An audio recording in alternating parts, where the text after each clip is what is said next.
Backstage buzz, we prep for the sound. The curtain falls and the crowd's all round. The night's still young and the stage is set. Our voice is ready, no time for regret. Wisdom and laughter in a verbal embrace. Tonight we're ruling this electric space. One and real release time for us. Diving deep in after-show debates. Echoed by with hot takes so contentious. Hearts race on, our pulse relentless. Yeah! We're alive with every mic. Yeah! Like the stars and like the night. Yeah!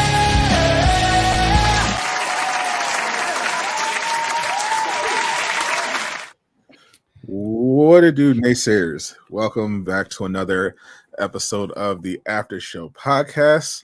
I am your host, Sadot the Gamer, joined, sadly, not by Casual Avenger. He is eating that great deep dish in the sky. We also had a special guest last week, but he won't be here this time around. Jay scared him off. No, I think we kind of left it at like, hey, anytime you want to come on, you're welcome. And I didn't think of it until this moment, but I have to send him a link. So I'll send him a link. So it's Jay's fault. Okay. I'll send him a link and say if he's free. If not, no big deal. My bad. I'm offended. But because but you know, just in case we may have another guest, this one is even more sus. For more ways than one. Highruler is currently at anime convention in Toronto, but he seems intent on joining us. So we'll see how that one works. I have no faith in it, but I'm sure it'll be entertaining nonetheless. And worst case, we could just make fun of him for his terrible decision making. And in the meantime, it'll be me and old man JayShockblast. Yeah. With his horrible, stupid fucking hat that I don't want to see right now. I mean, they're saying Halliburton might not play game 3 either. I mean, let's be honest, I wasn't going to help anyway. So yeah, we'll talk a little NBA playoffs. A little bit happened this week, mostly behind the scenes, but there was some stuff happening in the public. We had the latest Xbox release. They just dropped a fresh 7 out of 10 Hellblade 2, which has been. Isn't it reviewing better than that? Oh, I was referring to I think one of the reviews that got Xbox fanboys in a tizzy was Tassie. I think he gave it like they were not happy that it was not getting 9.5s and whatever have you. So more console war nonsense. We'll get into that. We also had some culture war nonsense. Stellar Blade just dropped a free DLC, which included the uncensored variants of the censored outfits that people were having a meltdown over because they weren't showing enough skin. So we got those in the game. Suicide Squad dropped a new update. Oh, there he is. Speaking of updates, we'll have a little something on the PlayStation Showcase. But more importantly, joining us live from Weeb Center, Highruler.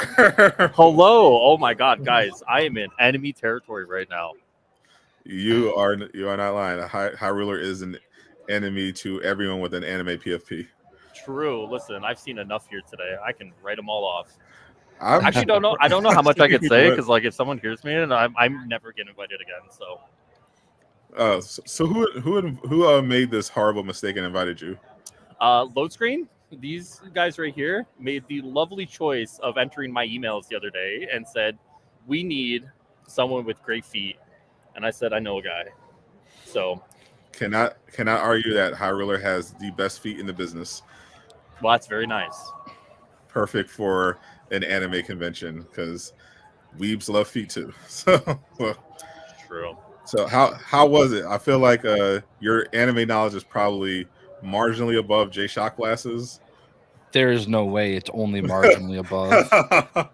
I I think a mean, potato has more knowledge than I do. Highruler is definitely a dweeb, but in like a different genre. Like he's, when it comes to like an MMORPG, or like inferior sports like hockey, he's pretty, knowledgeable. But when it comes to like, anime, that's I don't know. I haven't heard Highruler talk too much about the anime. I can safely say that I think it's like education by like secondhand. Like I feel like being around, breathing the same air, I'm absorbing so much. That is how it works. When they say one of the best ways to learn new language is to just go live there. True. Find a nice host family and just soak up all of the culture, all of the language. So who knows? Highruler might walk out of here with a waifu body pillow. Never know. I hope so. I hope there's a couple holes in them, and Now, why you had to make it weird? Oh, sorry, I'm not supposed to make it weird. I mean, you're a Highruler, so Are there any Mandalorians dressed as Pokemon? Oh, look, hold on. Nope, unfortunately not. I did see an alpha wolf. And if the alpha wolf walks by, I'll grab them for us. Every time I go to like PAX East or any of those things, there's always these like 4 or 5 people that are dressed as Mandalorian evolutions. Hell yeah. Yeah, it's pretty cool actually. That's a pretty nice tradition. Yeah.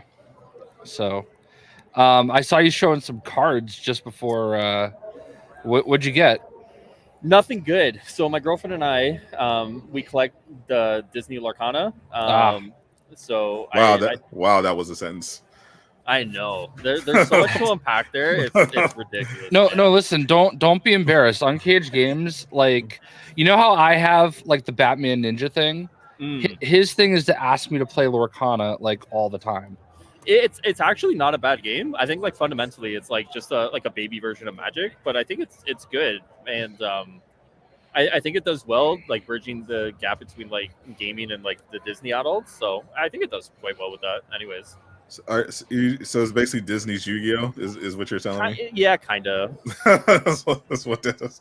Pretty much. When we were in Salt Lake City, the night before the WWE event, he actually like Ubered to a shop that was doing like a Lorcana event in store.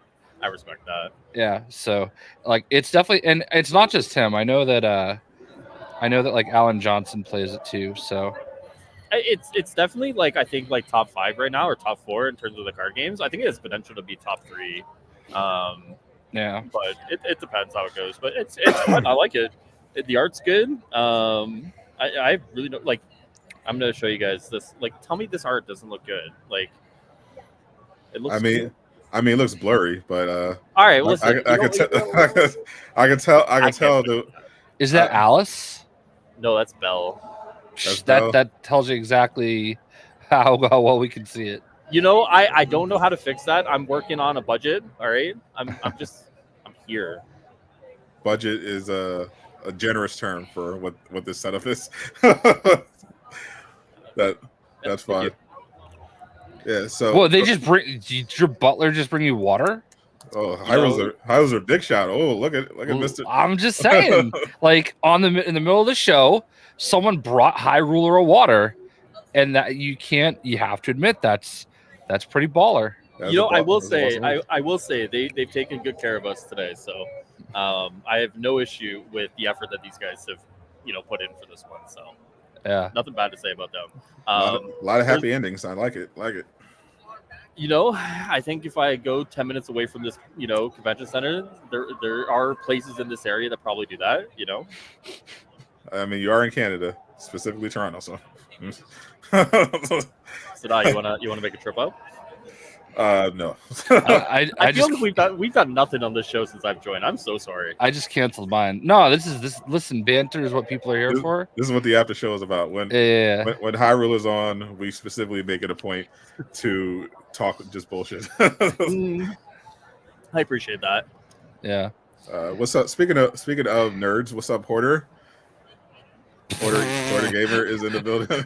Wow, that's rude. that was a great segue there. Like, speaking of nerds, Hoarder, like, let me point you out. Like, speaking of nerds, how about this one nerd in particular, Hoarder? I mean, it's always good to see Hoarder. I'm always looking forward to seeing Hoarder get her popping. Hey, being a nerd is a good thing. There are levels to this. Yeah. I don't know about that. Sadot. I've seen some tonight, man. We got cracked down, bro. I said nerds, not weebs. Like that's a okay, different. There's a distinction. Fair. especially if they went to a convention. Like there are indeed levels, and be honest, how confused have you been walking around seeing all of these franchises that you've never watched? You know what? I'm gonna be honest with you. I think I've seen like 1% of things that I actually know. I've seen like a Luffy from like One Piece. I've seen what's the One Punch guy's name? Saitama, yeah. Yeah, I've seen him. Definitely marginally ahead of JayShockblast. Yeah, I've seen a couple people from My Hero. Though if you ask me their names, I'm gonna tell you fuck off. Everything else, I actually have no idea. Like, there's so much that I actually just don't know. Yeah, that makes sense. I could probably pick out a decent amount of it, but I'm out of my depth here. I mean, this is what it's all about, you know. I mean, of course, that begs the question: why they invite you? Unless they just wanted you there for the Lorcana. You know what? I actually have no idea. I got nothing. I have no idea. Let me give you guys a little bit of feedback here, okay? You don't ask questions. If somebody asks you just say yes. They asked you. They want you to do it. They did it for a reason. You just say yes. Well, I definitely get some sketchy emails, so I definitely do a little. Well, all right. I mean, that's how I went to Montreal to go to Behavior Interactive. Like, they're like, "Oh, we want you to come play this game." I'm like, "Are you sure?" Okay. I guess I'll go to Montreal for free. Yeah. Yeah. Well. I don't know. I think Jay is going to have a lot more offers to play games after they see his Suicide Squad stream. Just for the content. Man. We're not talking about that. You know, I will say, Jay, I feel for you, man. I feel for you. That mission sucks. It does. I get it. In Jay's defense, it was a bad mission, but holy shit, that was funny. You know, I actually, and I'm going to defend the mission, even though I raged to it. Okay, oh, the mission isn't that bad. The problem is with the design. They take the brute or whichever one it is, and they put it on like the opposite end of where you need to go to defend it, and you're having to switch back and forth between dimensions. Like, I couldn't kill that brute fast enough. Like, literally just holding the trigger down. Like it just wouldn't die. And I definitely clapped that brute's cheeks. And then you have to yeah, well, I don't have that legendary, ridiculous God mode shotgun. If I had that goddamn shotgun, apparently I could do the same. Sounds like a skill issue. Absolutely, I agree. But like, that's my biggest issue is that like when we do these new seasons, okay, or excuse me, episodes, by the way, like instantly the weapons from before are shit. So what am I supposed to do? Get good? It's not a matter of getting good. It's a matter of like, hey, here's a gun that does this amount of damage, but you turn it into a potato shooter. What am I supposed to do? I'm tickling it with a feather duster. The one thing I did notice and appreciate about this season is that, at least for the Two-Face content, is that they got rid of the modifiers, which is what was nerfing everyone and forcing them to use the gear that they wanted them to use. I thought that was a definite welcome change, but they kind of supplemented that by adding new mechanics to make enemies more invincible sometimes. like at least temporarily, but once I got used to the Green Lantern mechanic, I just cleared them pretty easily. I'll just be like, oh, they're invincible right now. Let me go over here, and just continue to get into the flow. But it's kind of like the Avengers problem on steroids. It's like, how can we make enemies tougher? Overshields is like, no. Yeah. I've always hated the brute design because they definitely have some issues. It's not a clear like it has like a health bar, and then it has like a little like the display icon, and then there's another icon, and there's like another dot, and then there's like I don't know how close I am to killing the thing ever. Yeah, usually, I was streaming earlier, and one of the brutes that I was looking at the brute health bar. I was counting how many times I had to wipe his health bar. I think I killed it in like 15 seconds, and I think I counted like 6 different health bars. And it's just weird. And man, I'm just confused. I really I think the update is mostly fine. I actually like the fact that Metropolis looks a lot different now. I feel like in the middle anyway. I thought the Superman Brainiac was the best boss fight, like the best Brainiac fight so far. Yeah, that's it. I mean, I enjoyed it. I just I don't know. And there seems like there's tons of missions now. So it seems like there's a lot to do, and I think that's all good. But then it just comes down to how serious. You know what? Are they taking it? Oh, am I? Oh, I'm breaking up. Oh, am I here? Yeah, we see you. We see you. Unfortunately. Okay. You know what the sad thing? The sad thing is that I feel like if the game was in this state 6 months ago, no, where are we now? We're in May. Game came out. Okay, 5 months ago. Everything would be so much better. It just sucks that it's taken. I actually logged on the other day and I played, and I actually thoroughly enjoyed my 4 hours of playtime, which I actually don't think I've been able to say that for ever. Legit. You know? And I actually ended that stream, and I was like, wow, I had a lot of fun, and it makes me want to go back and play that. But I feel like we're now so far behind the 8 ball that no matter how many times I'm going to log in and play it, enjoy it, and have fun with it, the future of what we're looking at here is so bleak and so dull that emotionally, I don't know if I want to invest myself in the game, because I look at where it's going to go, and I'm like, this kind of sucks. I'm sure a lot of you guys may feel similar. It's just the game's in a good state right now relative to what it's been, but do I want to go through the pain of having to watch this thing just whittle and die over the next 6 months? I mean, assuming it gets So one of the things is because I was looking at the update, I was like, okay, the way they did the loot pool for master weapons and the crafting and changes and the corrupted weapons, I'm like, okay, locking that behind the new difficulty levels was pretty shitty, especially since they artificially inflated the length of time that it takes to unlock those invasion levels by literally just stealing your XP gains.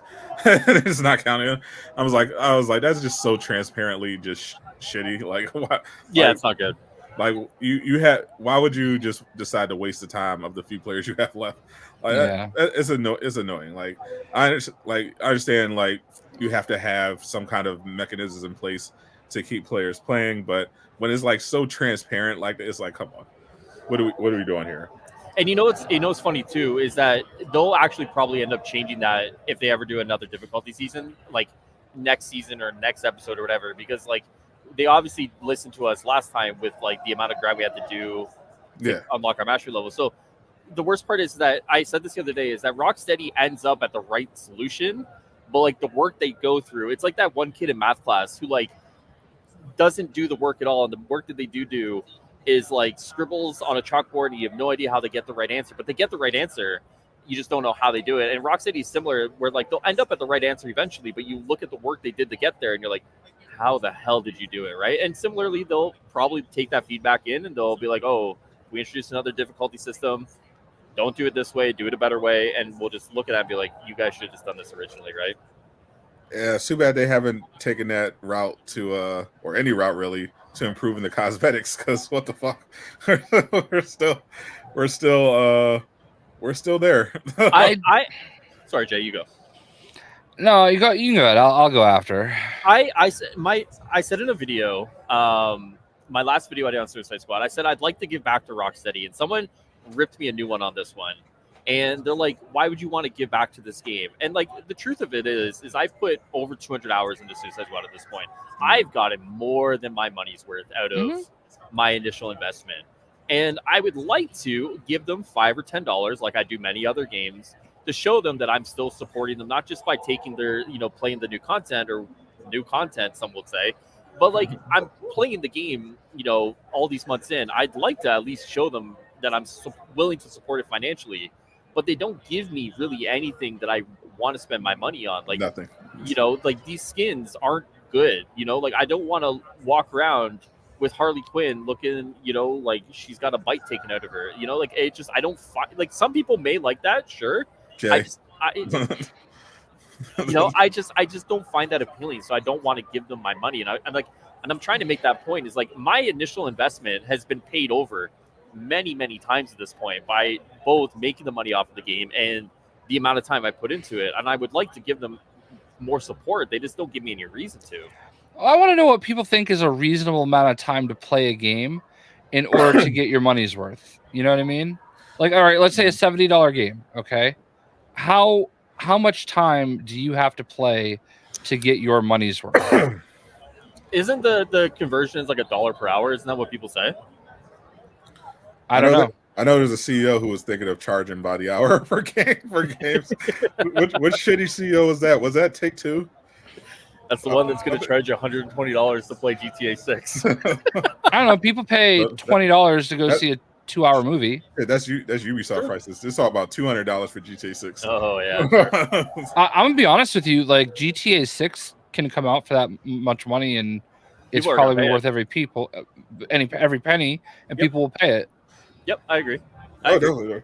GTA fanboys will definitely pay it happily.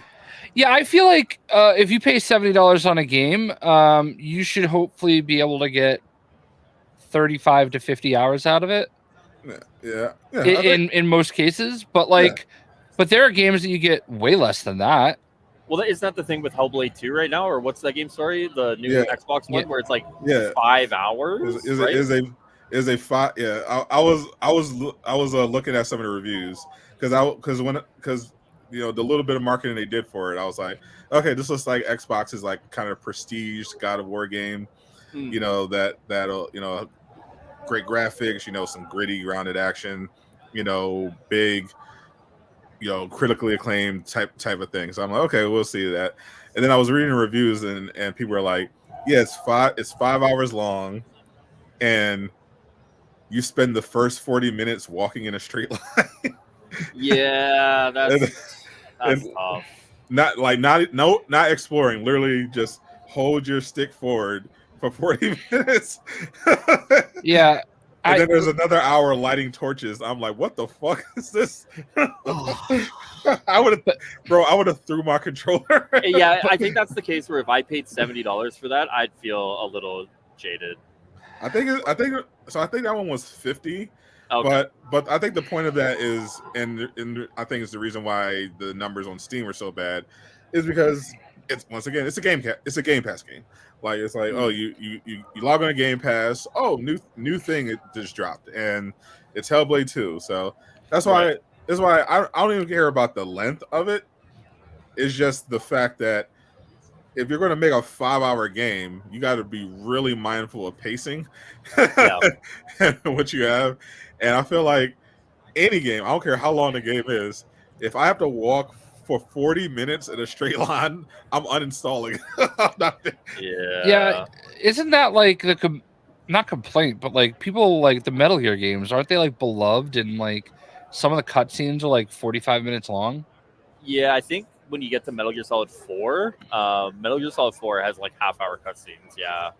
And I'm not like I don't have any interest in Hellblade, to be honest with you. I don't have any interest in sitting for a half hour unless I'm watching a movie. I don't either. Or a show. I don't either. Fuck that. I personally like my missions to be like 25 to 30 minutes long, so I certainly don't want, like I don't like it when I'm playing a game and you have to go on like this 45-minute to an hour long singular mission. And Yeah. I like I like the idea of being able to just stop, do something else for a minute. I don't have the attention span that I used to, I guess. I don't know. I could do it. Yeah, I was gonna say TikTok's rude, you, Jay. Well, no, I think it's actually more like I think of it as a content creator, because like I know nobody's gonna want to watch a 45-minute to an hour VOD of a singular mission. You know what I mean? When like I just feel like get to the point. I've seen it. No, I know people do it, but I'm just True. saying it's not the way that it used to be. Trust me. It's like back in the day, you could get away with doing that. Not as much now, Starts slow, gets awesome. Now visually, the consensus from what I've heard is that visually one of the best games of the generation on Xbox or PlayStation, probably the best audio sound design, but it depending on how much you love movie games, basically, where it's very scripted, little interactivity. It's not going to be for everyone. It's definitely a niche, more of a niche, type of experience. And I think that's pretty for it. That's why it's sitting at like around the same as Hellblade 1 got, which is like an 8.1, 8.2 on Metacritic. It's gets a lot of points for what it's been able to do from a technical standpoint, and 5-hour Game Pass game that sounds like that. If that's your thing, the people seem pretty happy with it. But me personally, fuck no. Yeah, there's no way. There's absolutely no way. but if I'm walking for 10 straight minutes and there's no progress, I'm already checking my phone. Like, all right, can we wrap here? Can I skip this? Can we pick this up? Oh, Yeah. Yeah, I mean, listen, I love Xbox, but it's just not a game for me. That seems a bit, and it's not like it's Stellar Blade where you at least have some cake to look at. Like it's just dark and depressing and gritty, and you got these voices whispering in your ear. I think there's a place for that, though. Like people like their horror games. I know this isn't like a horror game per it's se. like a thriller, right? Like it's like a mind thriller kind of. Yeah. Yeah, I don't know, man. I think I would have liked to have seen that for as long as we've been listening to them talk about it coming out. I certainly would have liked to have seen it be longer than that, But I mean, it sounds like they hit the mark on just about everything else. Yeah, as Hoarder said, good news, the team's talent has been noticed. Yep, they confirmed that the Hellblade 3 has been greenlit. Apparently, I don't believe it. the Hellblade 2 is a success in every metric, and you can wait a second. I've heard this before. You can expect great things from Ninja Theory. Somewhere, Phil Spencer is looking at this, and he's writing the notice right now, saying, "You know what, Ninja Theory? It's been fun. You guys are done." The fact. I mean, maybe there's hope. I mean, technically, Tango got shut down while they were asking for a sequel. Yeah. I just wonder how well that game sold, though. Like it had to have, like, for as critically successful as it was, it had to be that game that like people with Game Pass only got. Like people must not have like actually bought it, which again, danger of Game Pass. No, that's a funny thing. Like I was looking into it, and I mean, for one, it sold way more than Hellblade 2, and it sold enough that they thought, hey, let's port this over to PlayStation. But the crazy thing about it is that it did all that basically through word of mouth, because they got zero marketing. It was insane. Like as Well, it good just shadow dropped. literally said like Yep. they didn't have to like they could have put it at the Game Awards. They had all these opportunities to promote it, and decided no, we're just going to shadow drop it. Zero promotion, no marketing whatsoever. We're just shadow dropping it, and we'll see what happens. Meanwhile, Redfall, which literally anyone who looked into it for 5 minutes would have been able to determine, oh, this is a fucking shit show. Do not release this. Gets just all this marketing push, like, oh, it's going to be the next big first party. They should have done the exact opposite. They should have looked at ZeniMax and like, all right, what's going on with the Redfall? Oh no, it's what we lost 70% of the original studio, and the devs remaining don't want to work on this piece of shit. All right, cancel it. what we got over here? Tango. Oh, this looks interesting. Hi-Fi. All right, let's market it. Let's market this one. That's the next big Xbox. Like, what are we doing? You know, I will say that sometimes the ends justify the means, because JayShockblast got paid for Redfall, so I think it True. all balances itself out at that point. Got a trip to New York City. See, like, you know, Yeah. they're you know, you have to make sacrifices nowadays, and the sacrifice was that whole studio to pay Jay. I mean, I say it was worth it. Interesting. I'm looking into Tango though. Like they did the Evil Within 1 and 2, Mhm. and then they did Ghostwire Tokyo, Which I heard also did, It was which all games that I think critically did well, but commercially didn't do great. now in the case of Tango, a case of Ghostwire Tokyo, that's from what I gather, it had a slow start, but it picked up over time through word of mouth and kind of became overall it became a success from what I remember reading about it. Yeah, the only Gotcha. sales figures I can see for any of these games are in Japan. It says Ghostwire Tokyo sold a little over 10,000 physical copies the first week in Japan. In Japan, Evil Within, though, the first is one good for sold Japan. 176,000 physical copies across all platforms in Japan. Am I being gaslighted, or did like Evil Within have like a really good marketing campaign? Like, am I gaslighting? Oh no, myself? it did. Because I remember seeing that both games at PAX East and PAX, even at PAX Prime. Actually, the year I went there, I remember seeing the Evil Within. They had like a lot of stuff out there for that. So okay, looks like Ghostwire Tokyo reached 6 million players. okay. Well, it did go on Game Pass. Yeah. No. Eventually hit the Game Pass. Was it ever on Steam? I would imagine. I thought it was a PlayStation exclusive. It was an Epic exclusive, I believe.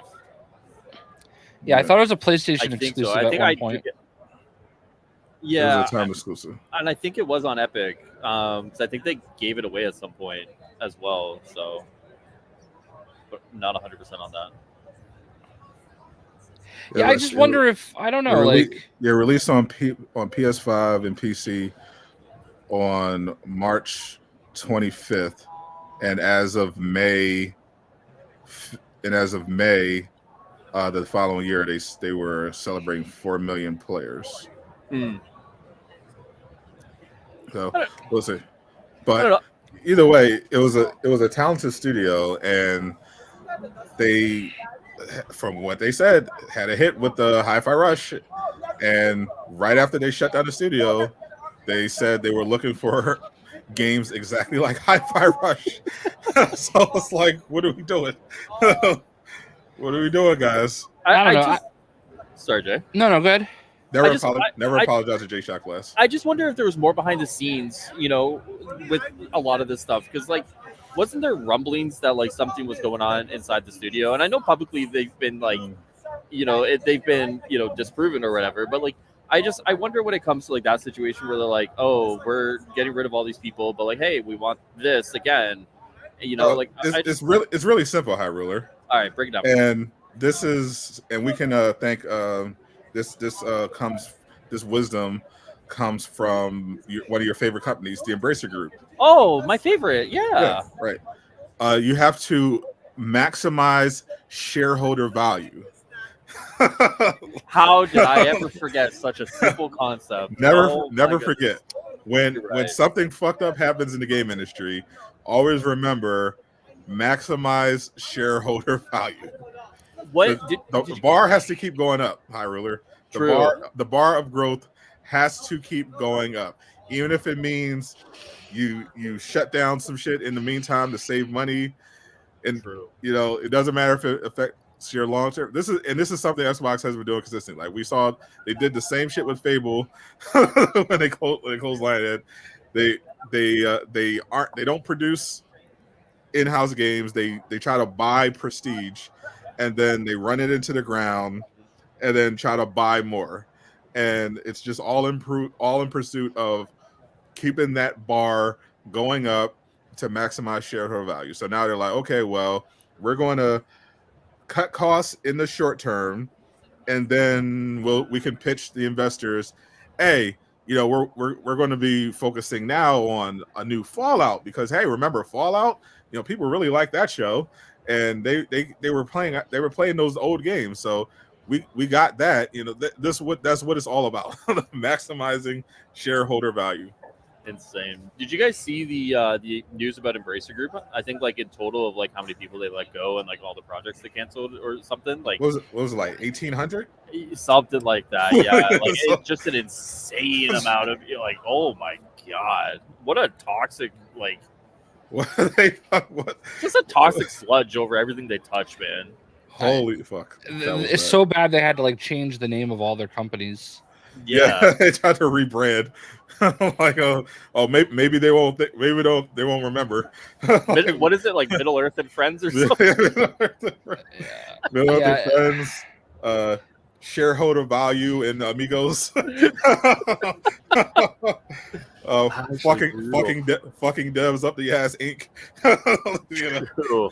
I had like never literally heard of them until like the Avengers thing happened. Same. And like everybody's like, oh well, they're this group, and they're gonna buy the studio, and it's gonna change everything.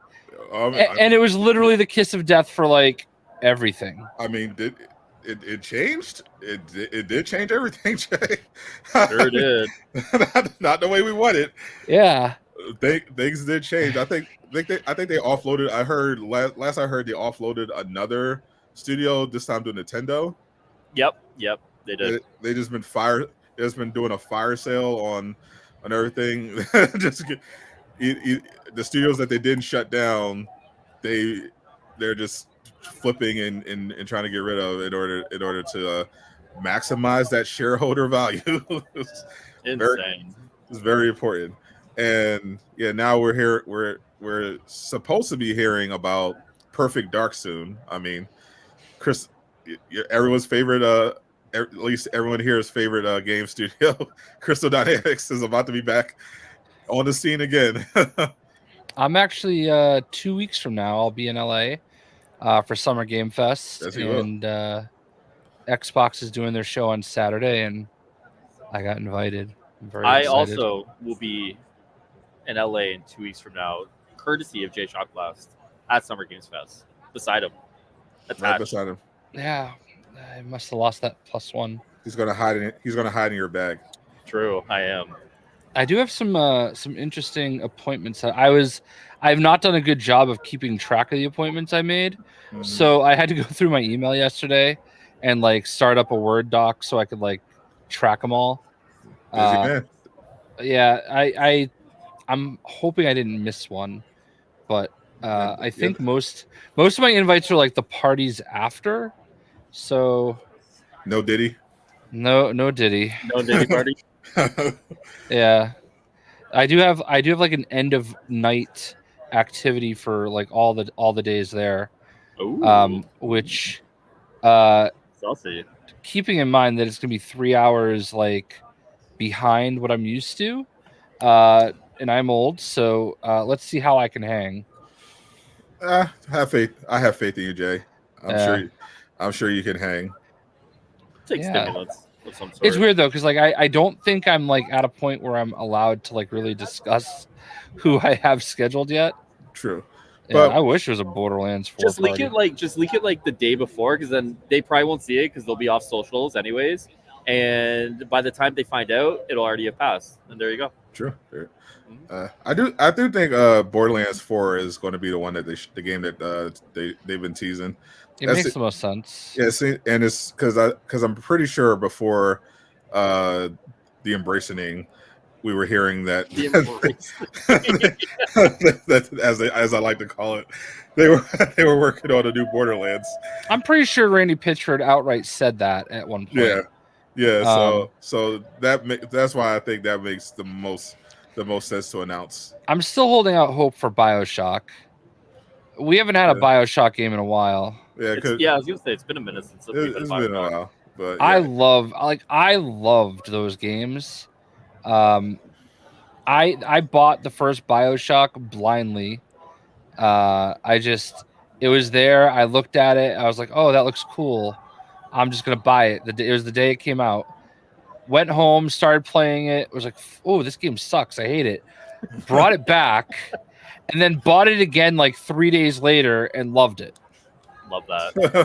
Yeah. What an emotional roller coaster. It was like, it's wild. Like, I don't know why it didn't click with me at first, and then I was like talking to a friend about it.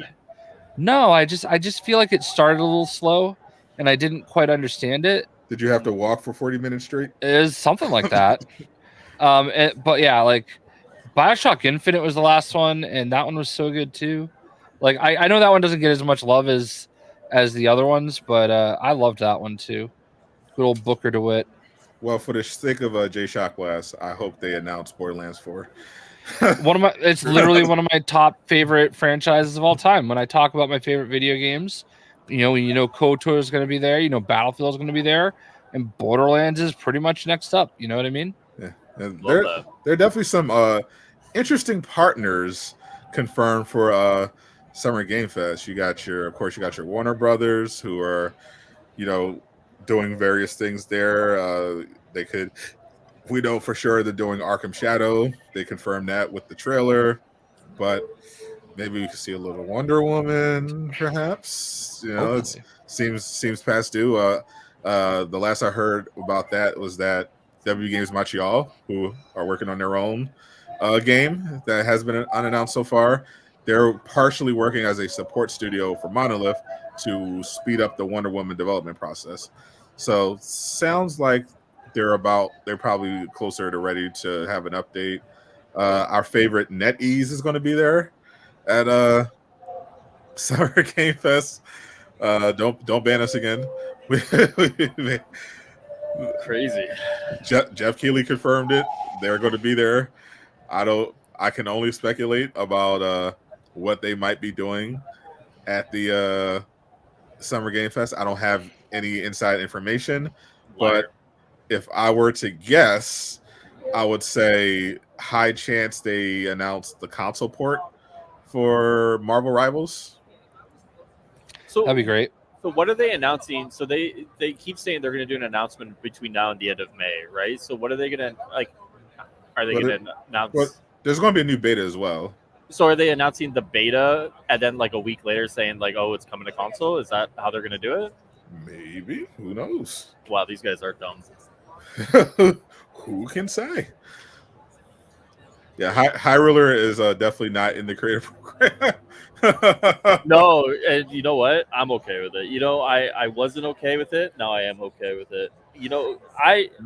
I'm a hater. I'm actually Marvel Rivals. I think Marvel Rivals on a gameplay level is so good, and the unfortunate reality is that these dumb fucks like chuckle fuck their way into making a great game. I'm like it. It's unfortunate, like because I think like the game itself. I play the game, and sorry, Jay. I play the game, and the game is actually so good, and it's addictive, right? Like I'll play it for a couple of hours, and it's addictive, it's great, and I love it. And then I realize the studio behind it is NetEase, and I'm like, and I feel like these guys are gonna nickel and dime everybody out of their money. And in about 7-8 months' time, we're gonna be having a conversation, being like, "I can't believe these guys are like doing that."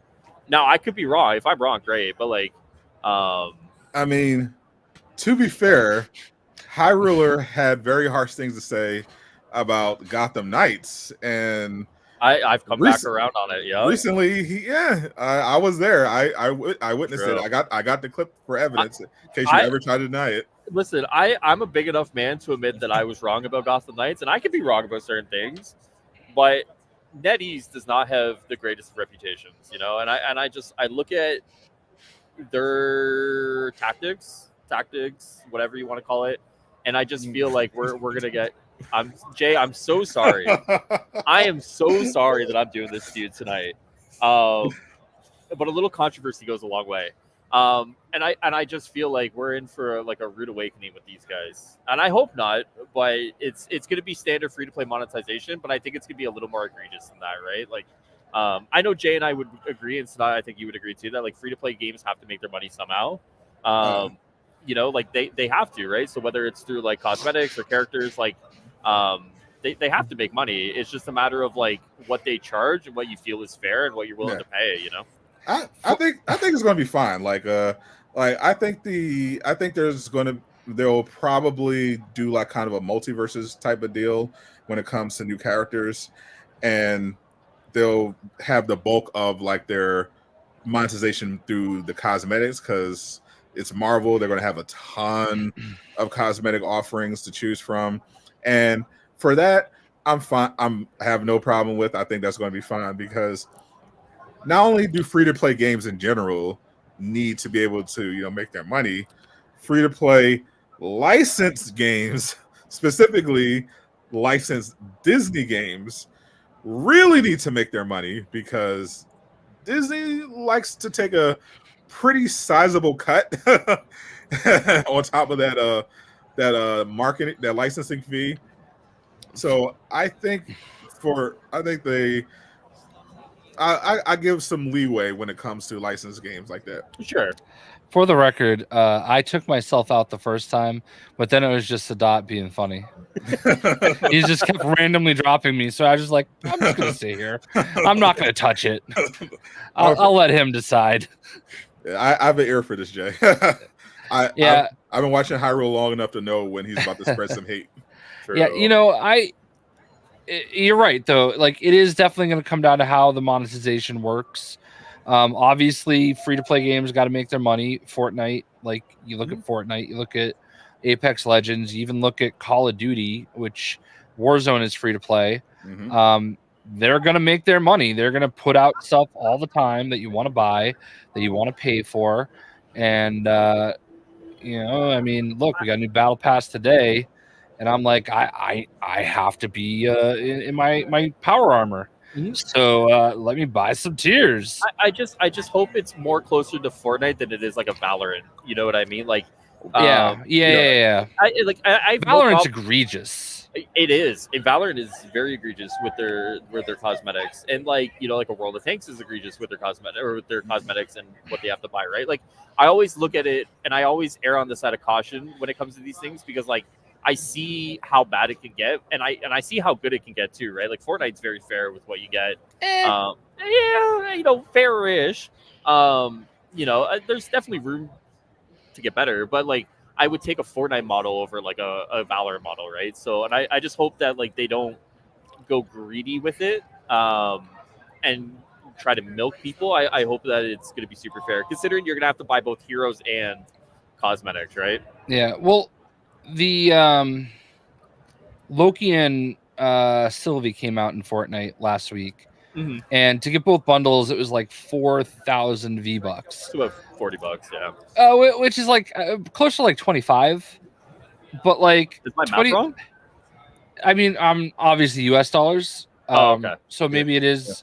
40 with Canadian inflation. Canada's not real money anyway, so we could go by US dollars. Yeah. Okay, so fair. but like the idea of that much money for like two boring versions of the characters, like that Loki skin was not very great. Sylvie was also not the best. They were both kind of blah, and I got them because they're Marvel, and I have all the Marvel skins. That is a fact. But those ones are a little rough. But then even worse is the cars they put out. Oh yeah, like the cars they put out are like 3,000 to 4,000 V-Bucks alone, and I don't get it. Like, I ended up getting the Mandalorian car begrudgingly and it's the only car I'm ever gonna buy. I will never buy another car intentionally. Right. Like, will not do it. Like, felt gross even doing that Mandalorian car. It is pretty dope, but that's not the point. Still pretty gross. Yeah, because like, we're talking about like value for your money, right? And $25, like, you can get some pretty good full games on sale for $25 at this point, right? Yep. And I understand that the cars cross over into Rocket League, but I don't play Rocket League, and there's no amount of like crossplay that like is going to make me go play Rocket League. Right. And I know they have the racing mode now in Fortnite, but I'm not. Have you ever seen me do driving in a game before? Yes. Exactly. You don't want it. All right. You're like, not. Nope. There's like a game like Drive San Francisco. Like back in the day when I was like, when they put out lots of demos, I would download every time there was a new demo on Xbox 360 or PlayStation 3. I would download it and play it and upload it, like every demo. And I did that for Drive San Francisco. It's awful. I don't even know why I uploaded it. It's probably one of the worst like dislike ratios I've ever had on a video. And I might have retired it, but like, yeah, I don't know. At least you know when to quit. Yeah. It's just an interesting situation. I don't know. Like I just look at it, and I would, even with Fortnite, I would still say like, you paid, what did you pay, like $28? You got 2 skins out of it, so it's like, you break it out, it's like $14 a skin, right? Like I'd still say that's pretty fair. Like it's still like a decent. That's like premium Marvel's Avengers prices, right? And like I look at, can I talk Marvel Rivals leaks here? I don't believe you're allowed to. Well, you guys might not be allowed to. Okay, but so in theory, I'm going to talk theory here. In theory, hypothetically, in a future far away, because this future has not come upon us yet, we look at potentially like an MCU skin, in Marvel Rivals, right? Like very high quality, very well made, and that's what I mean. Like the things that they do is actually really well done, right? Like the character designs, the skins, the combat, like. Once again, they we're speaking hypothetically, Venta. Hypothetically. Hypothetically. And I look potentially like how much like an MCU skin would cost in a game, hypothetically, right? Like, do we look at like a $20 skin, $25? Right. And that's kind of where. Remember Future Revolution? To be fair, that was net Marvel, not NetEase. So I mean, like, right. I will, but once again, that's like, I would say that would be like a high end. Potentially, I agree with that. $50 per MCU skin, which was insane. Fucking crazy. That's mobile. That's mobile pricing. Well, and that's the thing too. Marvel Rivals will be on mobile, right? Like, last I heard, it was PC and not mobile. So there was a conversation that happened on Twitter between the leaker got banned for 10 years, and he was actually talking with a manager of one of NetEase's other games. And the manager of the NetEase's other games did confirm it's going to be on mobile as well. No one's picked up on that. I didn't make a video on it because I'm too lazy. But that manager of that other NetEase game did confirm it's going to be on a mobile title. So it's going to get a mobile port as well. Yeah. So ideally they won't go the Marvel Future Revolution route with those prices. And I think part of the reason was that Future Revolution had like gear, like the skins were broken up into different pieces, and they had like value that you can use. It's like 5 or 6 stars or whatever. Yeah, so so it was literally pay to win because the actual cosmetic parts had like combat value. Here's what I think. I think they'll probably do something what Marvel Heroes did when Marvel Heroes launched on PC. There were like packages for each different hero, and then there were like Avengers pack, X-Men pack, where you got all the X-Men or all the Avengers, and then there was like one super pack where it was like, it was expensive, it was like $250, and you got like everything, and you got like all sorts of extra stuff, and then you got some future stuff. And I actually, in retrospect, wish I got that, because it was cheaper than buying it piecemeal the way I did. Mm-hmm. But because I wasn't a PC player, I was worried I wouldn't play the game a lot. So like I only bought the Deadpool pack back then, and then I eventually like bought all the characters like single one by one. So I ended up paying way more. But like I think that's probably what they'll do is they'll have some like launch edition where for like I don't know maybe $100 you're gonna get all 19 or however many characters they launch with, you know. And I'd rather on PlayStation next month. Rip. That's another story. But that's what I'm saying. Yeah, and I would agree with that too. Like if they did something like that, like that'd be fine with me. Like you pay $25, you get the character, you get a costume or whatever. Like I think that'd be cool. I'd be totally down with that. Or like how Smite does it, right? Smite, you pay like your $30-$40 and you get every character for free, and then future like there's ways to do it. Like Sure. Yeah, it's just I'm kind of concerned of them going the grosser route than them going the nice route, you know. Yeah. Otherwise, I think they'll rotate like who's free each week. Oh yeah, 100%. Because I didn't mind that in multiverses. Like I got when I played the beta, I was able to pretty much get every character, and I was playing the game mostly casually. I had every character. I had no problems getting them, just earning. I didn't spend any money on the game. The one thing I do wonder about though, how do they're gonna have to have like 2 characters from each class basically available in the free rotation, because like what happens if you're in a game and like let's say they only have like 4 free characters and all the free characters get chosen and you don't own anybody else? Yeah, and the other thing that makes it interesting is that the roster is so big. They had 19 characters, I think 19-20 characters in the alpha, and I know they're going to have more. So it'll be interesting to see how they if they do that. It'll be interesting to see how they'll break that down, because this part of the strategy of Marvel Rivals is being able to, you know, counter switch in the middle of a match. So if the one scenario you don't want is for and they emphasize repeatedly they're not going to do anything pay to win. So I imagine they will have a system in place so that you don't have an issue where you need to switch to counter a specific character, and you can't. I think the idea is that like you'll have one more character than there would be players on your team available on a free rotation, right? So that what is it, 6 players? So you have 7 characters free. So so you'll never run into the issue where you can't.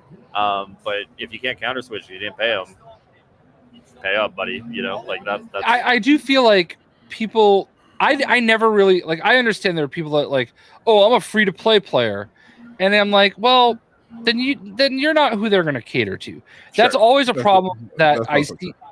Those people drive me nuts. Like I would run into that with like Marvel Future Fight. Like, well, I play free to play. I'm like, okay, well then you're not the person they're worried about. You're just fodder. You literally don't matter. You don't matter to them. Like, so nobody cares. But like that always drives me crazy. That does drive me crazy, because it's like if you're a comp player, then yeah, you're going to expect to spend some money because you're a competitive player. You're competing in tournaments. You're doing wagers or whatever. You're like, you take the game seriously. If you're not doing any of that, then who the fuck cares? It's a tough line to walk though, because like if 10% of your population funds the rest of the 90%, you still need to make sure that another 90% are like somewhat involved, right? Because like sure, if your game crashes and only have the 10% left, well then you're fucked anyways, right? But so you gotta make sure you're giving the casuals enough value that they want to keep playing, while still giving the incentive, sweats an incentive to keep whaling. Yeah, exactly. Yeah, I feel like if you're gonna put enough hours into a game, you should be willing to like put toss 5 or 10. Yeah, like here or there, you should be willing to spend $10-$20. You know what I mean? I agree. Sure. Yeah, spend a lot. Yeah. Warframe. I briefly played that, but don't they have they have very little monetization? I know they have like some kind of subscription system. I think was one of their payment models. I think Warframe, you could like buy everything. I think I like. Yeah, well, I know that there was a tweet that Dell sent out. Dell Walker sent out one time Shout out to where he was talking about how they had a program where they'll give you the tools to like develop skins for their game, and you could submit them for review, and they would sell them in the game if they're approved. And they had a profit sharing system, Mhm. and he showed that he made 2 skins that got approved and put in the game, and over the time that they were available, he made like $45,000 just off those 2 skins. Sheesh. Yeah. I'm So, too dumb. and if you think about like, and hopefully Slip is listening to that, Yeah. because I know he's getting into game design. Flip, start making skins for Warframe. That might be Please. something you might want to look into. Yeah, fun that first startup. Because that was just but like think about it, like that's like a entry-level salary for a lot of companies, you know, 100%. just off 2 skins. So they're clearly making money somehow, because that's only a portion of the revenue. 100%. Yeah, if you That I wish he didn't delete that. I don't know why he deleted it, because like I really felt like there were like that whole thread, I felt like had so much really good information in it. But yeah. That's interesting. Yeah, I mean, Dell follows me, so I could just DM him for the email for the info. You can earn just about every frame and crafting material. There's an insane amount of story, though dozens of hours. Yeah, it takes time in Warframe, right? But the option's still there if you want to go for it. Yeah, which I can appreciate. You know, Sure. it's all about options. You know, gamers like to have options. They don't like to feel like something's being taken away or it's being restricted. Which is how you get the Stellar Blade meltdown, which had its conclusion. Yes, The Grifters won. They did it. The Grifters won. It's over. The Great Stellar Blade War has been won. They dropped a new DLC. Let's go, my brothers. Which included these cosmetics in the marketplace. So it was a free update. They added a boss rush mode. They added some new cosmetics, including these, which they look familiar. They're alternate color variants of the skins that were censored with the full release of the game. And by censored, I mean that like literally this. People literally tried to like lose their shit because these 2 skins were taken out of the game. Literally they just added this. Like this is less revealing than like the Sports Illustrated swimsuit edition. Yeah, this is people actually were like canceling their PlayStation Pluses. They signed a petition. There was so much grifting going on off of this, and officially they Shift Up said, the studio said that it was a creative choice on their part. They thought they wanted to basically wanted to class up the joint a little bit, and the gamers were not having any of it, and they protested and didn't go anywhere for a while. But then they announced this update, and there it is. Now I heard they're also still complaining. They actually want the original ones to have this update as well. But I'm like, shut the fuck up. You know, it's the goalpost, right? The goalposts always move. You know, and they just. I actually think a lot of those people actually have a I don't know what it is, but like they just can't let themselves be happy, right? Like everything's a battle. Like everything, like you always have to move to the next battle. Like they just don't allow themselves to sit there and be like, we're happy, right? Because like the game review, they're not.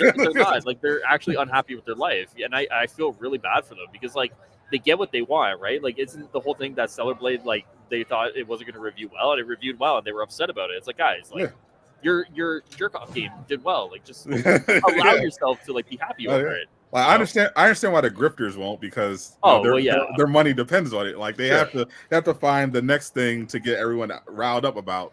And unfortunately, these people, you know, they have really no purpose. They don't have really, I'm sure, not many friends. So this community is pretty much how they find meaning and purpose. And it just so happens to be rallying around all these culture war grifters, telling them to be mad at this game and this game.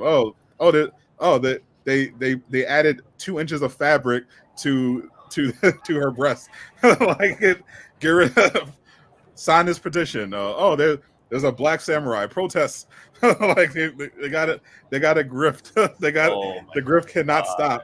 I'm just so tired of that whole nonsense. I'm kind of with Paul. Like as a Stellar Blade enjoyer, I obviously love the update. Great update. Great job, shift up. But on the other hand, I definitely see how annoying it is that they can just say they won. they got their win. Yeah. I would have rather just had the normal ridiculous Coomer skins in the game and not have these than give them for them to be able to say, we did it, guys. The grifters are on to Paper Mario now. What is going on with Paper Mario? Oh god, I literally don't even want to know. I don't like how can you like. I think I know what the story is. Oh god. Fuck. Is it the translation thing? Like there was originally a trans character and it was like cut out because of a translation thing and they're adding it back in. Oh yeah, fuck. I'm gonna buy my Paper Mario now. I'm gonna do it. 10 copies of Paper Mario, please. Yeah, I'm going to Best Buy. I'm gonna buy it physically too, because I'm gonna make sure I fucking hold on to that, lock it in a vault, and I'm gonna make sure that I'm gonna do what people tell me to do and appreciate physical media. Mario is indeed the woke mind virus has invaded Mario. Oh god. Insane. How old was the original Paper Mario game? I don't know. I didn't even know there was such a thing, to be honest with you. Jesus Christ. I took time off from Nintendo for a while. I literally have not owned a Nintendo device since the Nintendo 64. I love my Switch. I think the Switch is like so good. But like the problem is that like a lot of Nintendo stuff I just don't want to play. It sucks. Yeah, I live vicariously through Jay and his Nintendo. True. I literally I only have a Switch for Pokemon games. Yeah, and every time I see Jay doing this Pokemon thing, I'm like, well, today's not going to be a day I get a Switch. Yeah, I mean, like it's funny how like they can keep shoveling out these Pokemon games that are the same thing as the last one, and you know people complain about it, but they still buy them in droves. Yeah. Charlie, switch like Mario right now. Like I'm pretty sure that Scarlet and Violet each sold like 20 million each. People eat up that Nintendo. It could not. I mean that, but there's definitely enough people who would like something different. That would explain the success of Power World. I think we can all safely say this is not happening. Actually, Jay, don't get ahead of yourself. I mean, it is 2032, I guess. My sources are telling me that Insomniac Games were very interested in the original Marvel's Avengers, and it should be. What a masterpiece! I mean, it was unironically, and they have potential interest in pitching a soft reboot. We call it of the Avengers game. Are you fucking with me right now? So yes. Okay. 20. This is not fucking with you, face. I would never joke about Marvel's Avengers, sir. You can't do this to me, Sadot. You know, I sit here and play Suicide Squad on a daily basis, and all I do is I think about Marvel's Avengers and how I was too harsh on that game, and look where it led me. All right, you can't play with my heart like that. I think you're having that Marvel Heroes effect right now. I am. With Marvel's Avengers. Right. Like we see how things are going with Suicide Squad right now, and we think we had it so great with Marvel's Avengers, and then you think about the fact that yes, they did have those like 3 really good updates like in 3 years. Yeah. You know what? That's 3 updates in 3 years better than what Suicide Squad's going to give us in a year. I mean, you're not necessarily wrong, but like The thing that drives me nuts about Suicide Squad, and I know I'm we're ready. kind of going right back. Like in a vacuum, what they're trying to do would be great for just about any other like franchise. Yeah. Like they are trying something different, and we've seen, like, think about there's that game X-Men Dynasty or Destiny.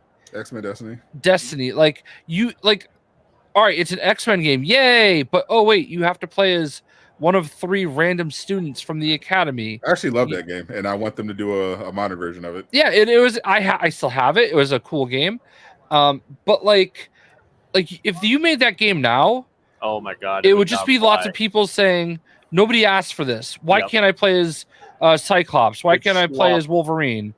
Like Woke. I don't. Yeah, exactly.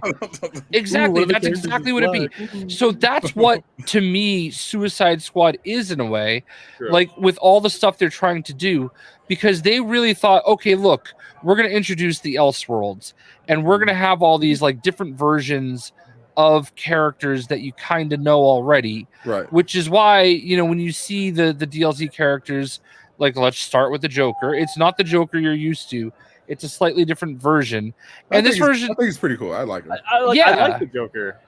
exactly. And we'll probably say the same thing about other people. But We won't see it. We won't be saying that about the next one. well, Holy fuck! but like, but seriously, like you saw Victor Freeze in Arkham City. Who do you think he married? Oh Like, boy. who do you people think he married? You think he married like some hot blonde? Like, Maybe. no, Yeah. he married Karen Freeze. So, but like seriously though, like they're trying to do something, and you see it with the skins too. Like clearly, somebody at Rocksteady is a huge fan of Gentleman Ghosts. All right, The biggest fan.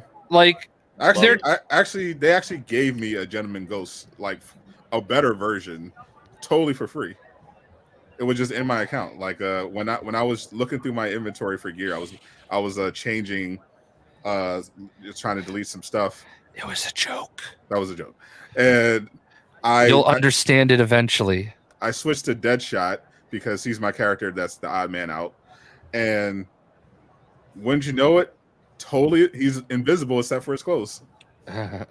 Like a true Gentleman Ghost. He's headless. Yeah, but like I think the thing is that like they had good intentions, and they thought, all right, we're gonna do these cool things where we're gonna like shift the world a little bit, and it's gonna be different this here and different there, and we're gonna have like all these different little versions of the characters, and then like people just have no patience, and they're like, no, it has to be catered for me, exactly what I want, and I actually understand that too, but nobody has. It seems like nobody's willing to say, all right, well, this is what it is. Okay. And I can either enjoy it or just not play it. And But, like, unfortunately, everybody- a lot of people choosing not to play. And that's fine. But like, shut the fuck up. Like, No, I'm good. Appreciate it though. like the thing of it is that like at a certain point you chose not to play it. Like, it doesn't have to be for you. It's not like it doesn't have to be. Everything isn't going to be catered to you. But You know? But Jay, the most important part of gaming discourse is to complain about people playing games that you don't like. Exactly. And like, and I think that's like, I feel like we've just turned into that. Like, it's never going to be good enough anymore. And like, now, first of all, the problem with Suicide Squad is it's still a wreck as an actual video game. Correct. Like, and you know, if it launched like even as it is now, I can't believe we still have to say that about video games. Like if it launched great, you know, and in a stable state and doing well, it would have gone a long way, but it didn't. So we can't even like say, well, hold on now, the game's still fun. It does great. Everybody's playing it. You know, Highruler loves the Joker. You know, we can't even say any of those things. We definitely can't say that one. And Listen, that's the biggest problem I have. But I'm sure Highruler will more than make up for his lack of Joker playtime with the next DLC character. not a chance on your life. Yeah, I feel bad for them because like on a personal level, like I've met a bunch of these people and I've said this before, when you have that personal connection, that face-to-face time, like meeting these people, it changes you. It can't not change you. especially Like when bags of money exchange hands. there's no bags of money. Like I know the joke, but there's no money. There's no CEO title. Like I feel for them as people, but at a certain point, when it takes 15 days to put a fucking doll in my game, I'm so mad that happened. By the way, and like I did not complain. Like I don't like responding to the Twitter, like official Twitter complaining. right. I don't like putting them in that position. I hate doing that. Like I tried doing everything the proper way, going through support channels, and was basically told, yeah, we're closing your ticket. We can't do anything. And that's it. So I finally was just like, hey, can we just get this done? And I know for a fact somebody saw that because somebody happened to hit up Highruler on the back end around the same time. Somebody had to see that, go into my game and figure out why it wasn't going in and just fix it. And that was definitely devastating for me personally. I was praying that. Dude, so I was the first person I told. He was live at the time. I happened to be watching his stream, and I just happened to load my game up, and it was there. And I'm like, dude, it's there. And I got to see his absolute devastation in real time. Completely It's bad enough he was watching some ridiculous Japanese like total Sadot bullshit, watching this Japanese stream of some investors meeting for PlayStation for Sony, hoping that he would get like just this absolute sliver of information, and like he was absolutely suffering through it. Like he was going through it bad, and then I made it worse, and then the Celtics won later. I was personally having a great time watching the new CEOs of Sony discuss their earning reports, and I love that. And we heard they're going to be investing a lot in the generative AI. Oh, beautiful! Beautiful, always good. They're big into Epic, Unreal 5. Oh, they love the anime. Love the anime. A lot of anime. Love anime. Got the big on Crunchyroll. They believe in it. So everything was going great until Jay's stupid fucking face showed up and ruined everything with his good news. But to Jay's point though, it does feel like certain things just fall through the cracks with Rocksteady right now. Like, like how does I'm gonna assume adding the fucking doll to his account's a simple fix, right? Like relatively, yeah. Yeah, like relative to like some other things, sure. But like to Jay's comment earlier, like reaching out behind me, reach out to me. A Freudian slip is what, as they say. Hey, listen. I mean, he is at an anime convention. I hear it goes down over there. Funny enough, it actually hasn't smelled once yet, so I'm actually pleasantly surprised. But to Jay's point though, like it does feel like some things like slip, and they aren't able to keep on top of certain things that are happening, like certain bugs, like. Without going into too many details, I think Rocksteady can actually fix my Joker issue. And I think that's just an unfortunate situation. Actually, I know for a fact they can. They said, quote, fuck Highruler. True. Fix it himself. Honestly, like the fact that I've made a lot of videos trashing on that game and they still reached out to me. But I also think that was also, to Jay's point, I made a post on Twitter being like, I just want my $10 back. I think it's been, when did Joker release? Like 8 weeks ago? Yeah, end of March. Yeah, and I I was a dumbass and spent $10. Extremely dumb. And I haven't played like 1 ounce of Joker yet. And I literally said I want my $10 back. And like someone within like half hour of that tweet, someone reached out to me. So it's one of those situations where it feels like they're so overwhelmed by like kind of what's happening with the game that I feel like some things are falling through the cracks, and it's just it's unfortunate to look at. It has to be like just a miserable existence. Yes. Loving what you created. Yes. And having everybody just be so miserable about it. Yep. And that's why I feel bad and why I hate bitching about the game. Mm-hmm. But like, what am I supposed to do when something so simple gets fucked up? Like at first I thought it was funny. Like, oh, haha, day 5 of my ordeal of dealing with I thought it was support. hilarious. I loved it. I loved every minute of it. And I was doing it just to be funny, thinking that, okay, surely today's the day. And then once it got to like day 12, I think I was like, all right, I don't fucking care anymore. Yeah. This is not fun. This is not funny. This is stupid. I don't even care about it that much, but I wanted to make the video for it that day so that like I get my 300 views and like, you know, I feel like you could have made a video every day they didn't have it, just shitting on them, and you would have made you would have had 3,000. You know, I kind of feel like that's what I should have done.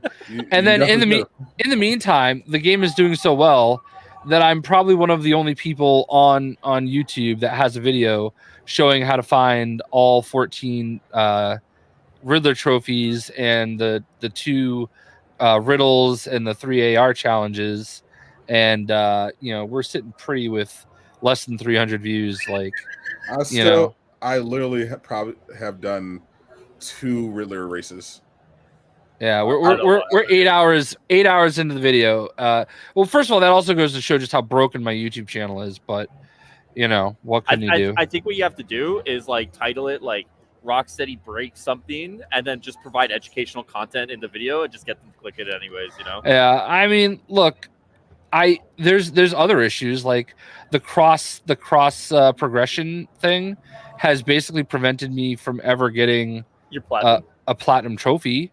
Because they're gonna have to release, like, thank God they actually released 2 riddles, and I'm gonna go ahead and claim responsibility for that because that was like the first thing that I complained about when season or episode 1 came out. I'm like, wait, you didn't do any new riddles? Like, I don't love them or anything, but like I had that one riddle that was broken, and I was just hoping that I could get like one more riddle. Fortunately, they fixed that, so I do have all my achievements now. But like, I mean, let's face it, the platinum. Cord is correct. Lean into the culture war. Yeah. Let's face it, the platinum trophy is one of the few things that PlayStation does better than Xbox. And I would love to get my platinum trophy. One of the many things PlayStation does better than Xbox, sir. As we're going to find out at the upcoming PlayStation showcase, which I swear, guys, it's happening any day now. The announcement is any day now, guys. May is not over. It's still time. I gotta say, shout out to Jeff Grubb. He's fighting it right now. He is fighting for his life on social media right now. These people are rabid for like a showcase, right? Like. I saw some of his like tweets, and like these people are like ravenous animals. Like it's wild. I hope that showcase happens and there's no Spider-Man news. You would want that Xbot. I hope at the Xbox showcase, Phil Spencer announces that Perfect Dark, Fable are canceled and Ninja Theory is getting closed down. I'll be there. I'll be there. Jason's gonna watch it live. I'll be there to say, "Oh man, Phil, what are we doing here?" Just and I don't want anyone to lose their job, so I hope Sony buys all of them. I'm going to tell you right now, I am absolutely going to be on a mission to get a selfie with Phil. Hell yeah! I hope so. You better pull through. And I'm going to have him hold a sign that says, "I love Sadot the Gamer." Oh, hey, even better, free promotion for the channel. So this is probably my favorite Jeff Grubb tweet of all time. Oh my god! Like, look at these insane people. A lot of people asking for showcase. Tell me when the showcase is. Just tell me, where is it? When is the event? When's the PlayStation event? And he said, "Is May over, you dumb sacks of shit." Oh. And it gets even better. Sorry, I apologize. I should have said stupid sacks of shit. I'm here for, like, I respect that so much. I am here for all of it. I love a good pettiness. I am all about, like, as someone who has also had to deal with dumb sacks of shit on Twitter, I can relate. I had somebody, my favorite is like somebody yesterday was like, "Nobody complains as much as you on this entire app." I'm just like, okay, let me help you with that. block. Blue- Like, you don't even follow me. Like, I don't even know. Like, that's first of all, I complain a lot, but I don't complain that much. May 30th is I last so the late so we got some so Jeff Grubb reiterated that the event is still a thing. He still doesn't know if it's going to be a showcase or a state of play. Kind of feels like a showcase should have been announced by now. I don't know, maybe they announce it Saturday and they have it on Friday. Who knows? Who knows what's going on here? But he's saying the event is still going to be next week. So it's just a matter of when the announcement is. I think another insider said they heard it was like the 29th, 28th for the event, give or take. And everyone's just wondering when the fuck we're going to hear this announcement, because the ponies are thirsty, Jay. We've been dominating, and we want to know the future. We want to know what's going on, especially the Spider-Man enjoyers, because we have not gotten that story DLC, which unfortunately people found out about, partially from the hack, but also in Sonic's New Game Plus update. But people are wondering, when's the DLC? When's, and the other things. For me, Ghost of Tsushima 2. When's that coming out? Now, the reason why I was wondering if would it be a state of play, would they have that in May, like so close to Summer Showcase? Because usually they have a state of play to like highlight like a specific game, and I was thinking of what game they could do that for, and then I realized, oh wait, Concord. So they're fucking releasing Concord this year, and they're going to have like 10 different Horizon projects. So they could technically, they want to go that route, do a state of play for all that. So they could. I hope it's not a state of play, but if they do the showcase, Highruler, Yes. what are you looking for? The Cope in me always will forever say I would love a SOCOM remakes. I know it's been dangled, and I know it's something that every couple of years there's always that one rumor that says, oh, this is happening. Truthfully, like in the reality of things that are gonna happen, it's probably the Horizon multiplayer game. I think right now, out of all the things that is rumored, like unless like a Ghost of Tsushima 2 is like somehow going to release at the end of this year, and I could absolutely enjoy that. Like that's probably what a late 2025, mid 2025, anyways. Whereas like the Horizon game is probably a lot closer.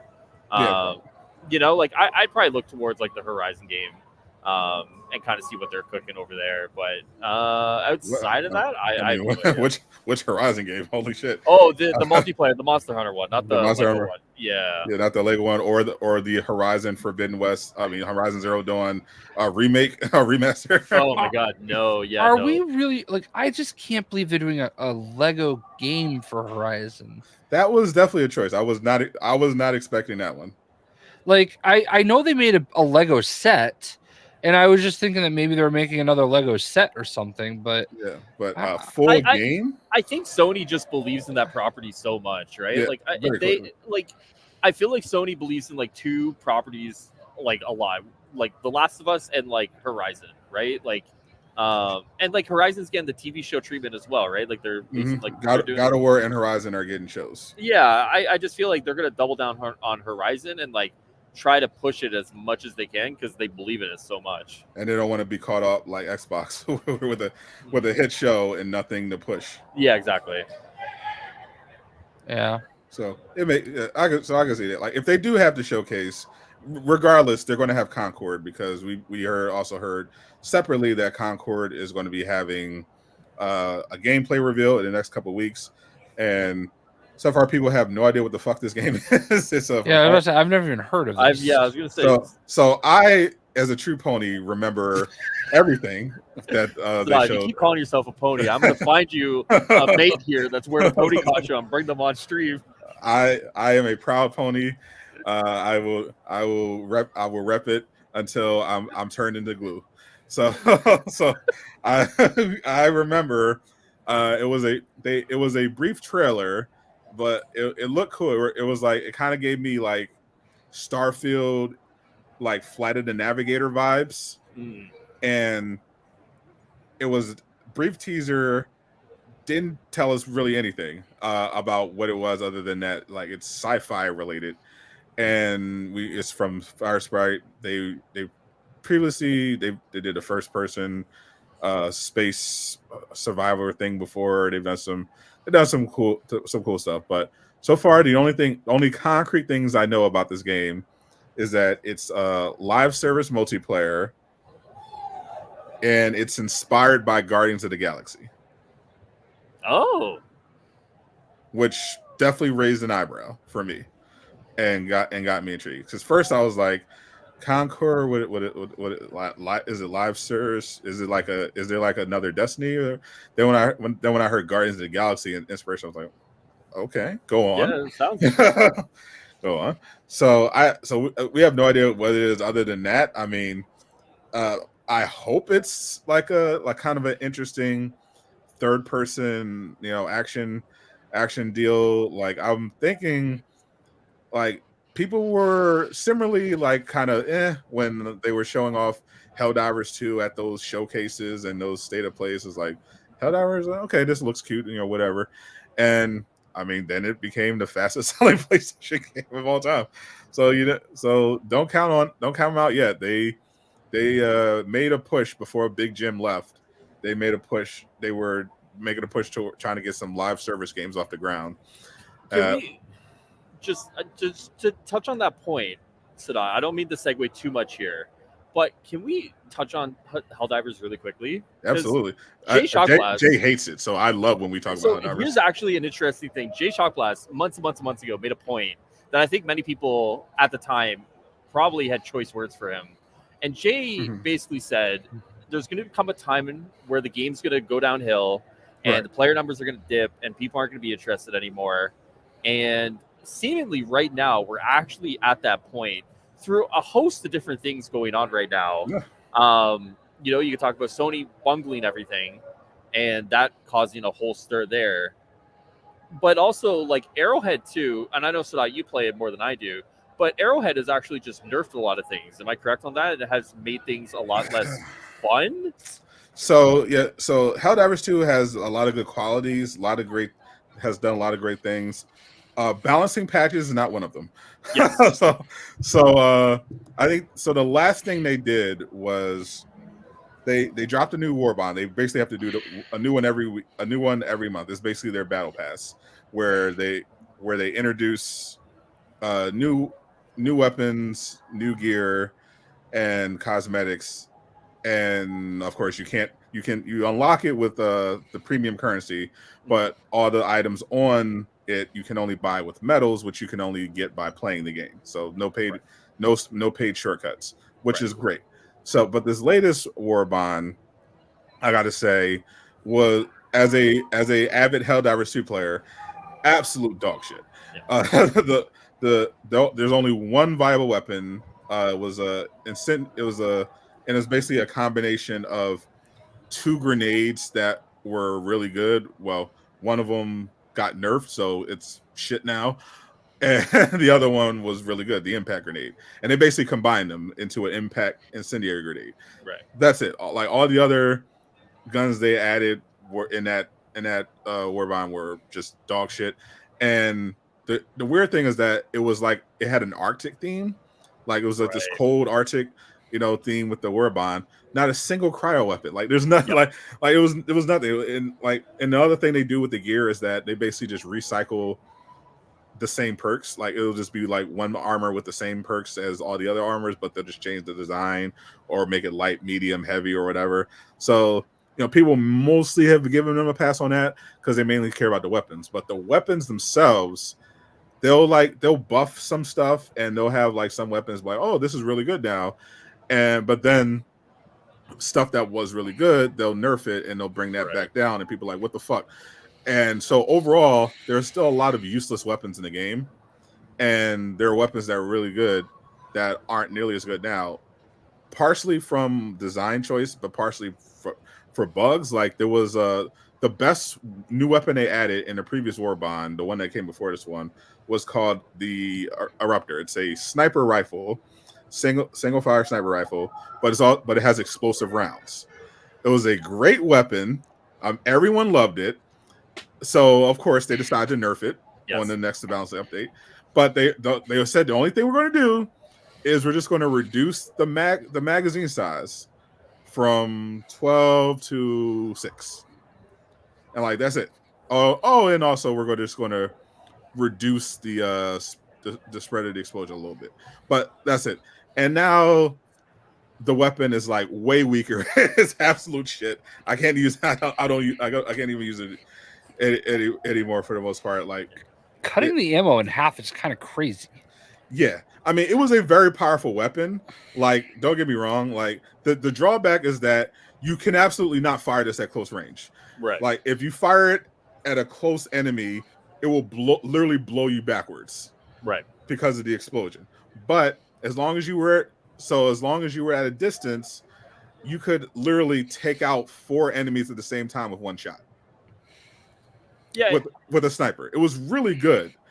And the only downside was that you absolutely cannot use it at close range, so that you had to have like some kind of backup in case you get swarmed. So that was the skill factor to that. That was that skill ceiling to that.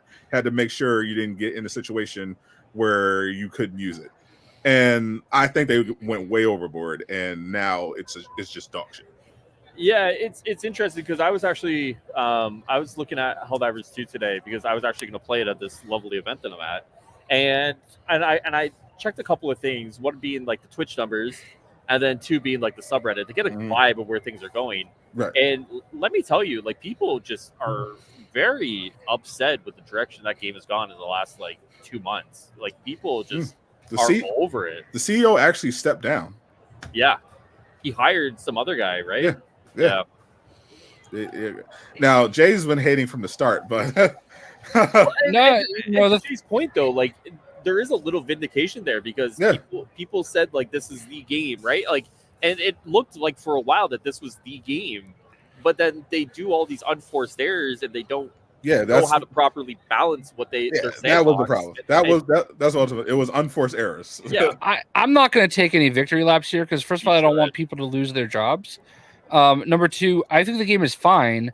I just my biggest issue is people make this game sound like it's like Ocarina of Time. Okay, like it's like the greatest thing that's ever been made, and it's like literally the most like vanilla like derivative game. Like honestly, it's literally like it's practically shareware. If we're being honest, like it's everything you've ever played before thrown into one game with like 5 jokes that are funny. I was giving Jay a layup there, and he decided to throw it out of bounds. And then a Dungeons and Dragons like lore master, like literally, it's like create your own story, choose your own adventure. Translation. I wish it was on Xbox. I bought it on PlayStation. I'm fine with it.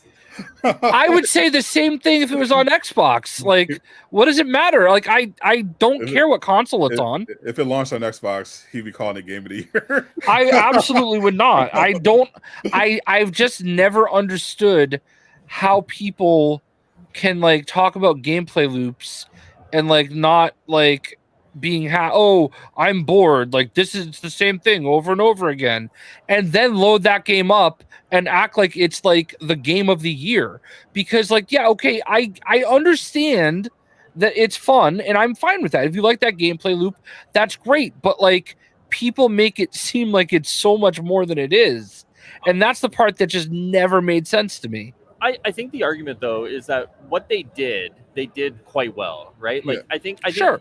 And I think to that point they fucked it, right? Like they had something that they did quite well, and now they've completely fucked it by like their balancing decisions, and because of that, they're throwing away like what should be like a surefire hit, you know?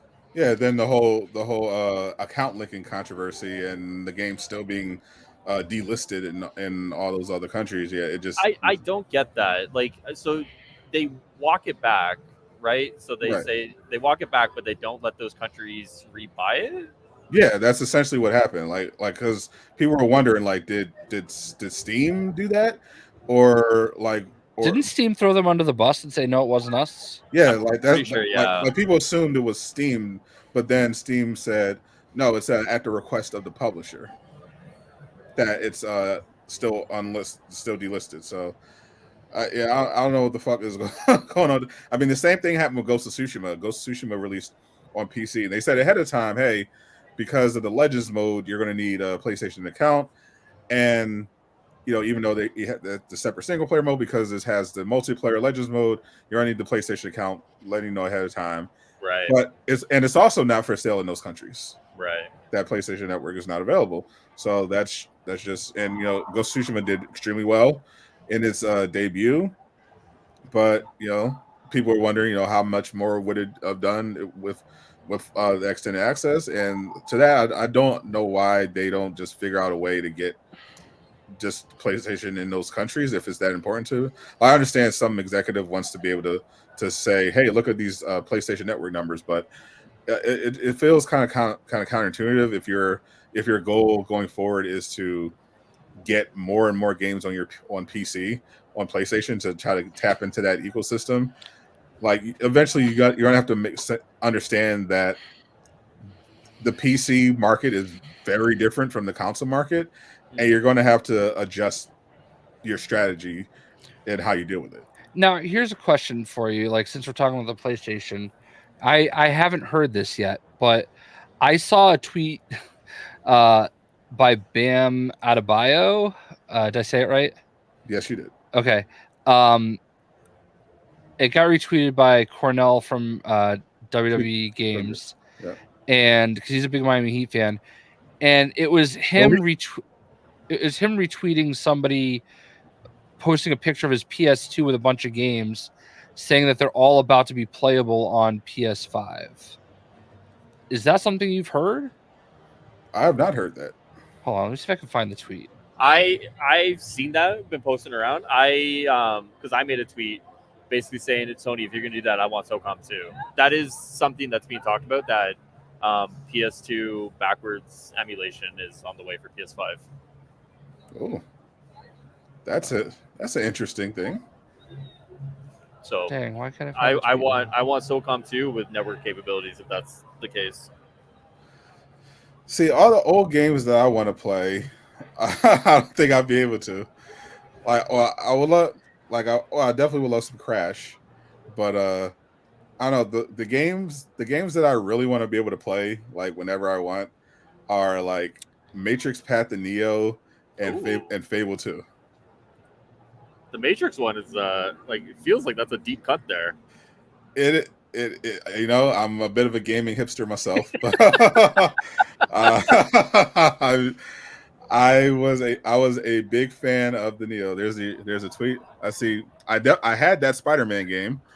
Yeah, so it says original PS2 games are now coming to PS4 and PS5, and he's like, "Tell me when Midnight Club is available. Going to buy a PS4 ASAP." Midnight Club. Then he corrected himself. PS5, my fault. And then whoever this guy is, bring Mitch to Miami. I'll give you my PS5. Who's Mitch? I don't know. I'm not privy to this inside knowledge, but I would definitely fully embrace. I'm sure. I imagine this would be like an extension of the benefits for the premium tier members who already have access to older games. Yep. Via streaming. So I imagine that's what they're going to do to buff up that incentive tier, and I'll see what catalog they got, because there's definitely some classics I like to revisit. Did you ever play Path to Neo? Doesn't ring a bell. I can't be the only one that played Matrix Path of Neo. Dude, I haven't even seen a full Matrix movie. What? Okay, you're just you're you're just a pleb. You've never seen Matrix 1? Yeah. Okay, Jay's just uncultured, but it's been on when I'm flipping through channels. That's crazy. So I've seen bits, but I've never watched a full Matrix movie. Thank you, Hoarder, a true man of culture. Let me put it to you this way. I didn't even realize in Daredevil that lawyer chick was from the Matrix. Jesus Christ. And now she's a Jedi. Yeah, now she's a Jedi. You should definitely at least watch Matrix 1. Like, Yeah. like everything after that, you know, but like definitely at least watch the first one. Revolution has like one really good fight scene at the end, briefly, and Reloaded. I saw that in theaters, man. Yeah, I saw them all in theaters. Wait, hold on. How wild would it be to tell somebody the ability to take a PS2 disc and put it in your PS5 would be locked behind a paywall? I assume it will all be digital. Yeah. Well, then, I don't know, man. Like, I feel like if you have the disc, you should be able to put it in the drive. I don't understand. It's a DVD. Like, I say this for Xbox too. I don't understand how these like massive super consoles can't read an old disc that the old ones used to be able to read. Like, help it make sense. Jay, do I have to remind you again? Maximizing shareholder value. To be fair, I think the issue with PS3 at least is that it was built on like different architecture, right? So I think there's like an actual legitimate reason that PS3 emulation is like ridiculously hard. Outside of that, though, I'm not privy to any details of why it would be any more. I have X-Men Legends 1 and 2 that I bought when Microsoft announced that they were going to start like doing the backwards compatible stuff with the Xbox games, and only to find out it's not even backwards compatible on 360. Like, I just want to play those games, and I don't understand. I just don't. Especially with Xbox, because there is no architecture issues. Like, I should just be able to put it. It's a DVD. I should be able to put it in the drive, and it should understand it. It can't be that complicated. And both these companies, PlayStation and Microsoft, are like have dedicated game preservation teams too, right? Like, there's dedicated like departments here that are working on this. So you think that eventually, you know, there would be a point in time where like that would be the reality.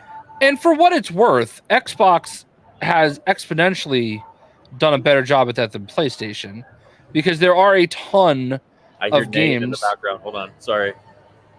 The ponies are getting ready to go. Oh my god. Oh boy. They've done a great job as best they can of keeping a lot of those games available. They've even like upscaled a bunch of them and added 60 frames per second modes. Of course you don't care. You care. You care. If you could put the Trail of Leo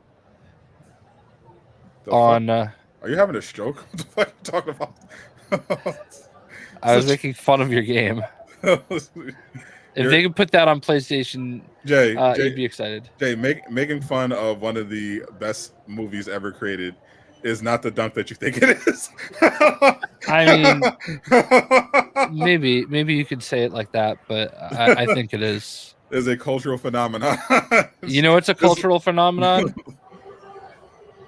This guy right here. Definitely not that movie. It was a piece of shit. Well, you know what? I've seen it like 5 more times than any Matrix movie. So, and I got the doll. He showed us. Oh shit! That reminds me. I got to rewatch The Matrix. That reminds me. I got to go rewatch Thor: Love and Thunder. Enjoy the 10 good minutes of script and that entire piece of shit. I will. I will fall asleep watching it. I love that. I wish I could have fell asleep in the theater, but I was too shaking with rage so I can relax. I bought like the VIP seats in my theater, so I think it was like $35-$40 a seat. And you get like the comfy seat that like heats your ass up and everything. And I took my mom with me, and my mom's a big Thor fan.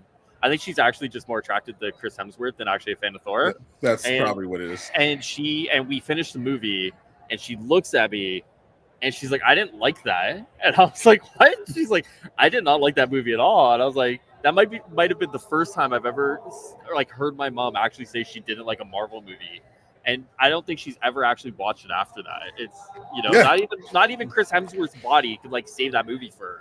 You know who you have to blame for that? Who? Jane Foster. Jay, what are you trying to say right now? Huh? Jay is trying to start collecting some of that grifter money. I was gonna say, Jay, are you Jay's about to start a Patreon. I'm just saying. I'm gonna look at Jay's YouTube channel tomorrow. What was wrong with Thor 5 or Thor 4 or whatever? And it's gonna be. I actually think there are plenty of videos, by the way, that I have spoken about how ridiculous it was for them to take the man's name away from him. And he doesn't want to be a part of this. Oh no, he's gone. I think he might have disconnected. He's gone. Okay. Yeah. That happens from time to time. Okay. He lives that Mac life. So it like overheats and it's not. Yeah. When Marvel announced that there would be a new Thor and it would be Jane Foster, do you know where they did it? No, where they do it? They didn't do it at Comic-Con. They didn't just send a press release. They did it on The View. Oh, I love that. They literally announced it on The View, and that's like literally what they did it. I mean, I can't be seen with this bigotry. I don't have an issue with like the mantles or whatever. No, mantles suck. Mantles are stupid, and they're for stupid people. I don't have an issue. I'll take being stupid. I'm pretty stupid some days. Because I think eventually she's gonna be Valkyrie anyways if the character sticks around. Who yes, knows at this point? and she's great as Valkyrie. Right. A Valkyrie. I think they just they had to bridge that gap. I guess I will gladly embrace mantles and not hate women. No, that's why Sadot will always not. To be fair, I am consistent. All mantles suck. Sure. All hand-me-down characters suck.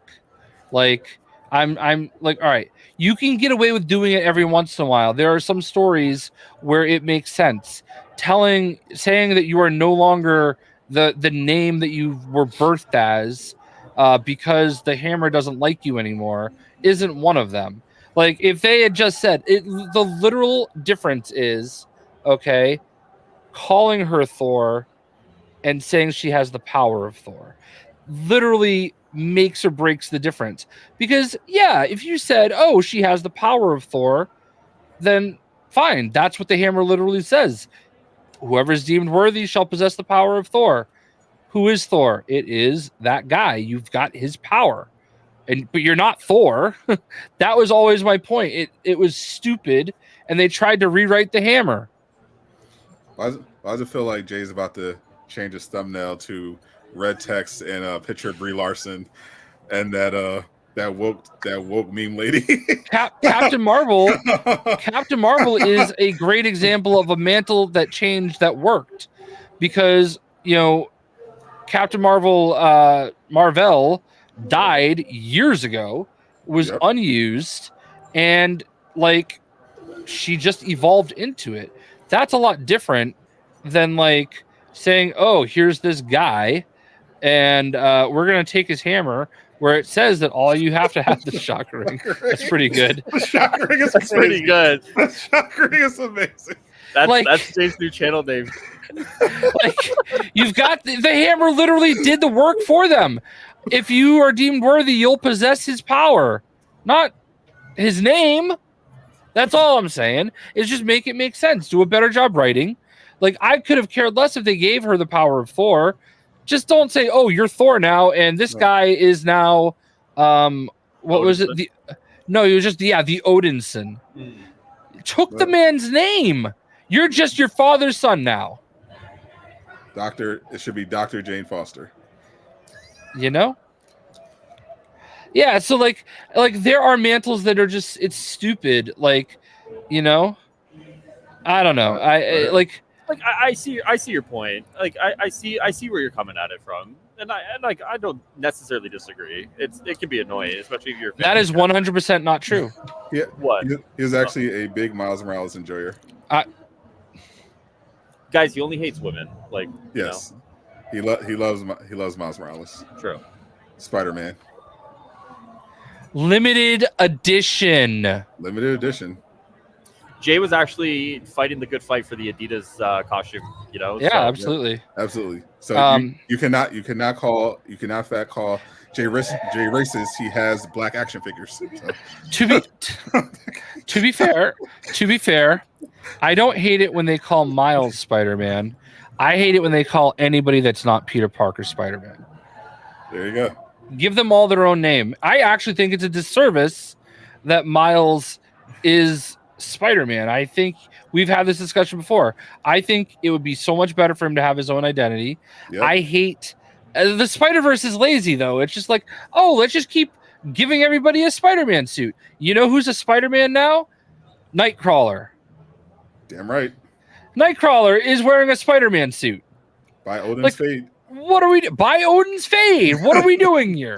I mean that's a whole other discussion about Spider-Man editorial though. Like they're notoriously just bad, right? Like separate from the culture war stuff. It's just shit. Yeah, like culture war stuff on one side. The other side is the Spider-Man editorial. Historically, just has not been the greatest. Yeah, like I just think it's lazy. That's all I'm saying. Like I think like the Valkyrie, right? That's a group. And like you could have lots of Valkyrie.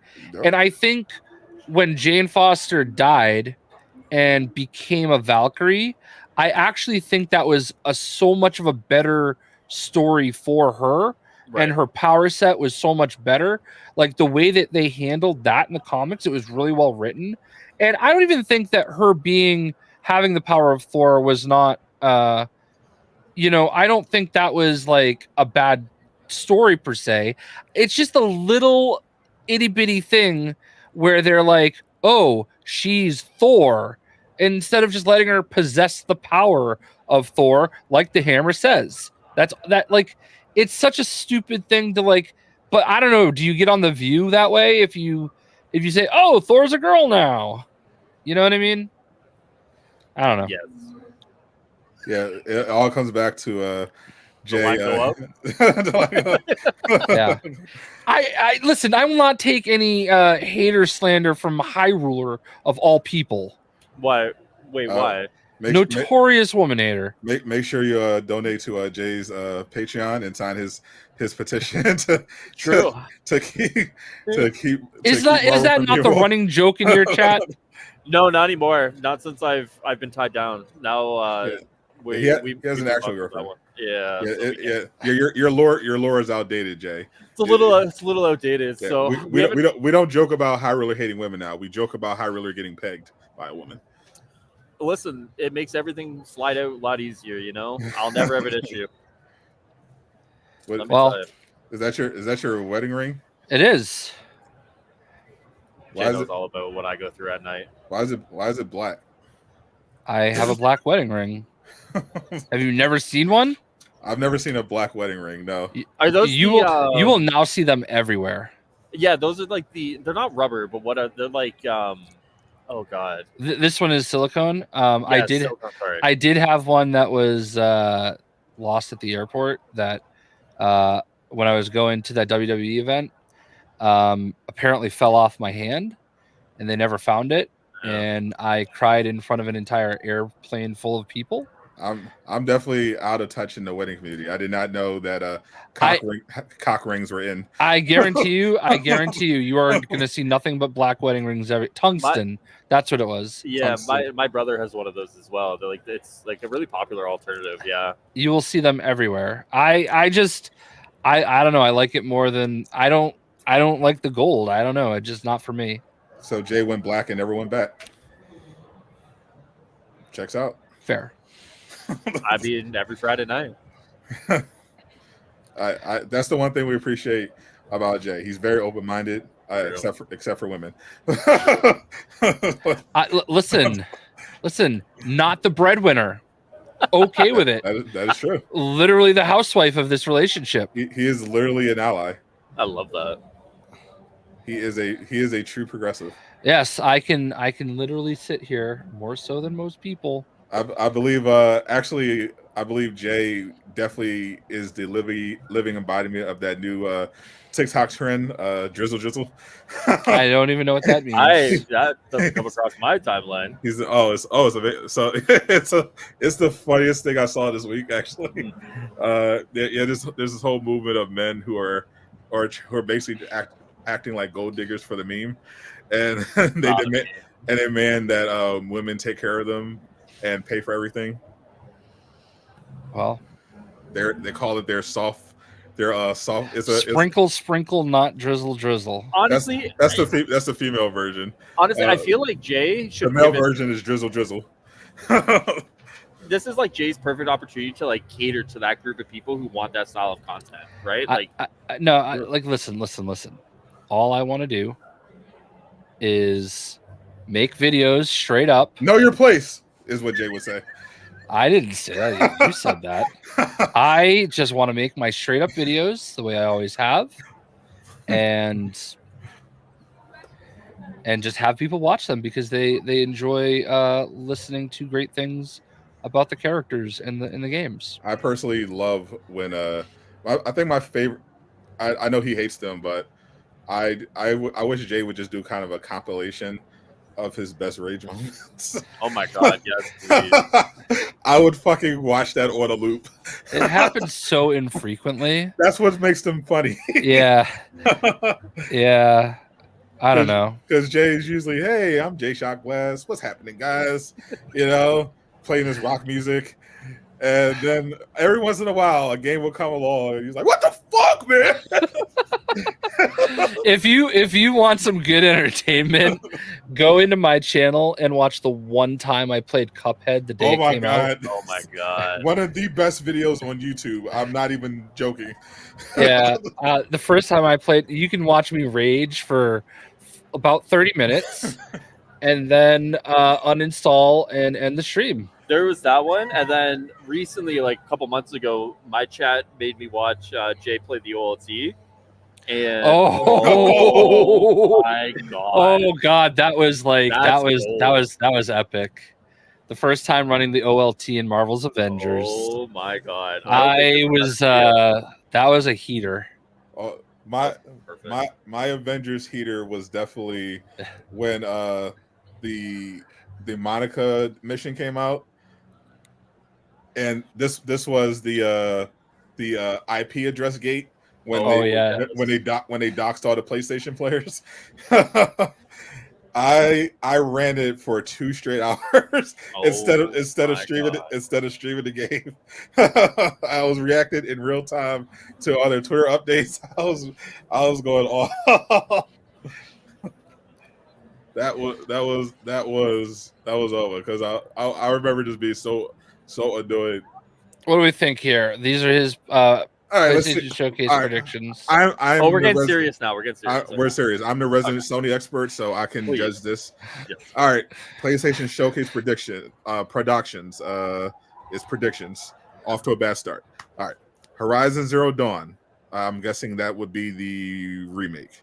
Gravity Rush 2, Ghost of Tsushima 2, Venom, Marathon, Concord, Astrobot, God of War trilogy, Fair Games, Ben Steele's new IP. Well, I gotta say, as the resident pony, that's absolute bullshit. You are completely wrong. You should throw your PlayStation in the fucking river. You should be ashamed of yourself. No, we're definitely going to see some of those. Thank you, Byron, for changing the subject and getting me out of that. You're welcome. Also, go watch that Cuphead video. Yeah, no, listen, I will own that one. That was it sucks because you can see me wanting to love that game, and then just realize it is nothing like what I expected. I did not know. I thought here's this cute game that it's all hand drawn and it looks beautiful, deceptively cute. And then I'm like, wait. What? That's stupid. Why is this happening? No, What do you mean I have to start over? It just got progressively worse. When you accidentally realize you're playing Elden Ring. Yeah, like basically. Jay, You know? will you stream the new Elden Ring DLC for us? God no. What if I buy it for you? Listen, I don't hate myself enough to ever play Elden Ring. Okay. Fair. Only casual does. Listen, if you buy me whatever that collector's edition is, No, I will fuck play no. the whole game on stream. Fuck no. Those are my terms. If somebody if I buys buy it for you and you play it on stream, whole thing through, you don't quit. not in one setting, I'm not. Right. I'm not. What's his face? Kai. Oh my god! I saw some funny video. We had Kevin Hart on the other day. Yeah. They that was it's fucking hilarious. But they hit over 300,000 concurrents on Twitch. Jesus. It was funny because like apparently at one point somebody like gifted 100 subs. Oh, that was funny as shit. Yes. And then out of nowhere, T-Pain gifts 50 subs. and then Kevin Hart is calling T-Pain poor for not like gifting 100 like the other guy. He literally bullied him into gifting another 50. Yeah. Which is fair. It's T-Pain, bro. How you gonna gift 50 subs right after someone gets 100? Some random gets 100. It's just wild to me that there are random people out there gifting 100 subs to like arguably somebody that does not need 100 subs gifted to them. WL community support. I'll give you No, guys, I don't disagree. It's just crazy. There used to be back in like 2011 when like Twitch was like first starting up, and it was dominated by like StarCraft 2 and like League of Legends. Those guys were actually flown out like the top pro players by like Saudi like royals to give them private lessons, and they were paid like upwards of like six figures. And like that was in 2011. Like the whole industry is just, it's crazy how like it's changed, but in some ways also stayed very much the same. You cheap piece of shit. That's my Kevin Hart. yeah, I saw that clip. Oh my god, I can't believe the people that were like giving that were actually like defending IGN. I don't know anything about it. Kai, I don't know how you say his last. Sadot. Yeah. I like people like.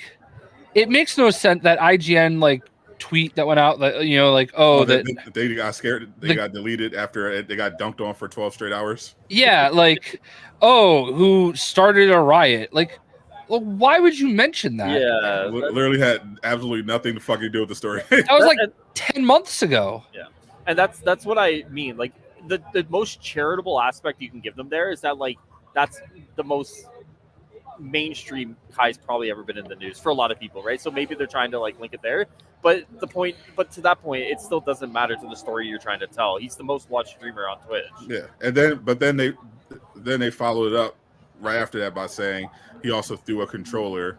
I didn't see that. While play. So the narrative they're trying to paint. The goal was to paint him as this violent guy. Yeah, that's what they were trying to do. But like, all he did was say, "Hey, meet me here," I'm giving away PS5.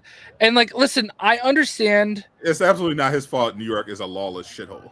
But I also understand. Like, maybe he didn't realize that it would turn out the way that it did, and that was probably a little bit of a wake up call.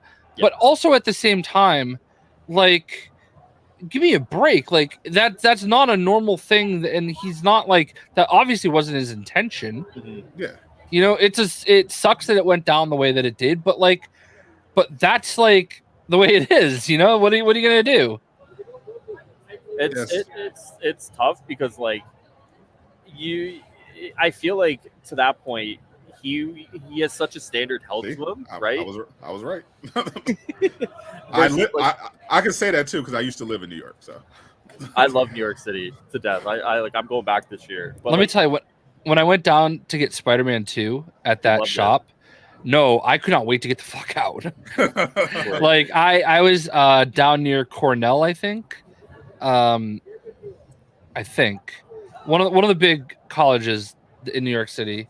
And Ivy League, I think. And like just like driving there, I was like, I've driven in big cities before. I've driven in New York City before. I've driven through Times Square. Okay, wherever I was, just the amount of people that were everywhere was wild to me. And then on top of that, having to turn around and leave, I was like driving under the train. Like, I don't care what you think it's like in those Spider-Man games. That shit was scary, and I could not wait to get out. Yeah, it was. Imagine if you were actually on the train. Oh yeah, which I had to. When I lived One of there. the things I will say is like, I don't know how you drove through Times Square, because like when I went, like the rules of the road don't exist. Like people are just walking, cars are just going. Like it feels like at any given moment you could like look at someone and just like watch them die. You know? Yeah, I mean, keep in mind, like I don't know that I've driven through Times Square in the last 10 years, but like, I mean, I know that I've driven, like the pattern has changed a little bit and they've closed off a lot of it. Right. There are ways to drive through it now, but yeah, like it's not the way it used to be for sure. That's fair. Yeah, I personally never want to go back. I actually love the city so much, and I think it's because it's so different than anything I get. Like I go to downtown Toronto, but like New York City is like 20 times bigger and it's 20 times more dense. So like there's so much more for me to like see and do. So like for me, it's like an adventure. It makes sense. You're Canadian. Like it's true. You know, I do. You know, I am Canadian. I think I take it around big cities. I think I take it for granted now because I've been there so many times. Yeah, I used to go all the time, even before I lived there. Because it's like no traffic. I could probably get there in like a little under 4 hours from my house. It's always something to do. It's got great food. It's expensive as fuck, but it's great. It's always a good time. I haven't had like there was one time I went down. I got flown down to watch Aquaman like a month before it came out. What a flex. What a flex. and the hotel. One of my all-time favorite JayShockblast flexes. I saw fucking Aquaman. I was flown VIP. and the hotel they put me in did not have vending machines, and I like it was like 2 a.m. Yeah, this is by far, by the way, the stupidest fucking thing Jay's ever told me he's done. It was like 2 a.m. and like I was so thirsty and I'm looking for like a vending machine and there's nothing. I'm like, okay, is there anywhere I can get a drink? And they're like, oh, well, there's a bodega. Like if you go to the end of the street, it's like 4 blocks the other way. Mind you, I went down to the lobby in shorts, sandals, and a t-shirt. Okay, it's 2 a.m. on like December 28th, and I literally walked like 5 blocks in like the freezing cold with like by myself to this bodega so I could buy like 5 Arizona iced teas. Ooh. And then walked back by myself in New York City at 2 a.m, like wearing like terrible like clothes that you should not be wearing at that time of year. Sorry, Jay, really quick. I'm kind of having to wind stuff down now, so I got to jump out. Yeah. But appreciate you guys having me on for the laugh. For sure. And I will see you guys next time. Enjoy the rest of your, podcast. Yeah, damn right. Make sure you go follow. We'll give him a plug. I appreciate it. Drop that in the chat. There goes a Highruler. Follow all of his problematic takes on Twitter.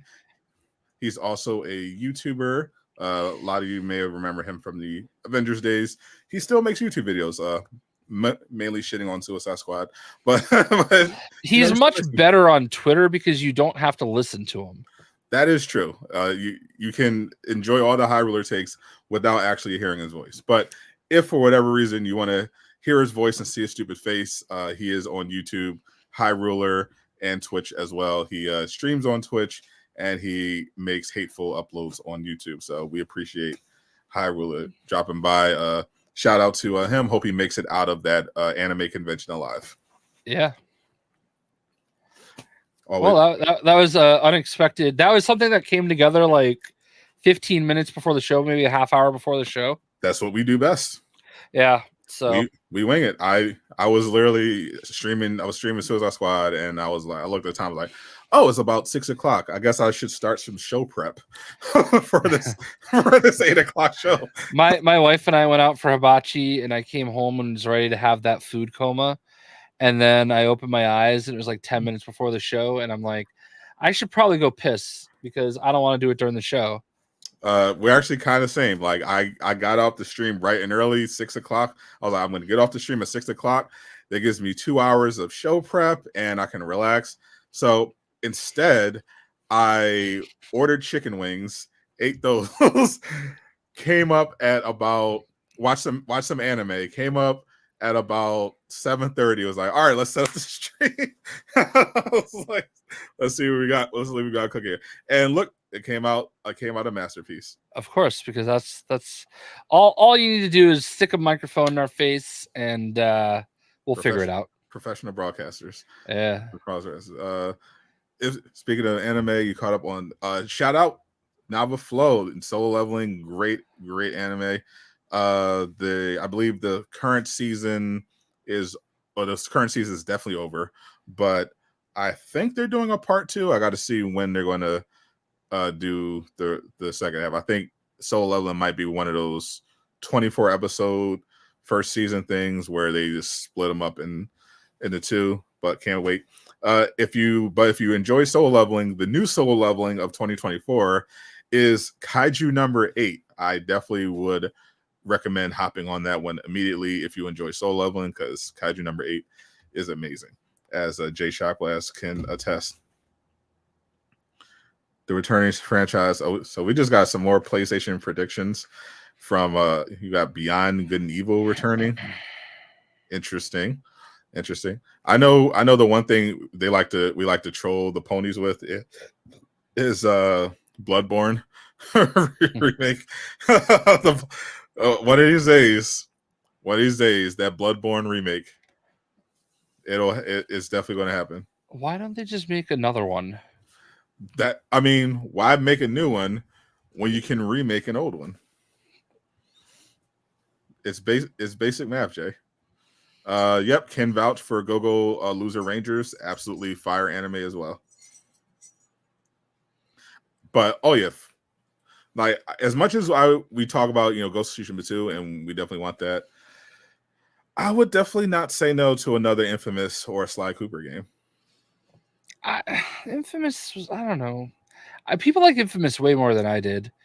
I thought it was a pretty decent game, but like I don't know. I definitely like the Cole Infamous games more. Yeah.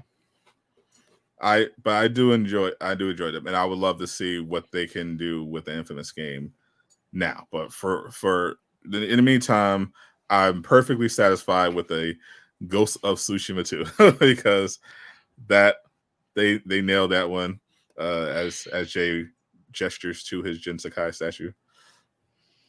I'm all in on the Ghost of Tsushima. And I just realized, yeah, keep pointing this stuff, Jay, because I don't want to look at your stupid fucking hat. I was looking for my autographed Jin Sakai. Yeah, hold it up. Yeah, hold it up a little higher so I don't have to see the Boston Celtic logo. Yeah, that's all. I'm pretty sure we missed the game, so I gotta catch the highlights later. But last I saw, Dallas was Minnesota was up 17. Oof. Not even at halftime. Oof, that's gonna be a fun series. Unlike the Celtics, who have the easiest path to the fucking finals. Holy shit! I mean, listen, when the Heat were the hardest team you had to play. Oh, the Mavericks are down 4, almost the end of the third quarter. Oh, bet. So I'll be able to get back in time to see Luka cooking. But yeah, I was literally I don't usually tweet about basketball. I saw it, but I left it alone.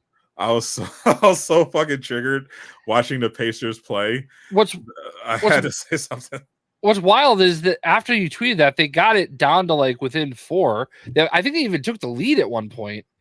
They got it down literally after I tweeted that they cut it to within single digits, and then and then the Celtics went on a run and went back up by double digits. Yeah. And then Halliburton got hurt, and I'm like, oh fuck this guy, bro.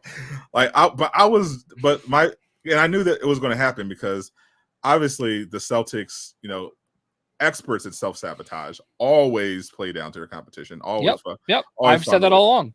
Always find a way to fuck up. But even with that, and even with Porzingis out, Pacers still can't beat them because they are such a fucking bad team. like it is annoying because they have talented players. Yeah.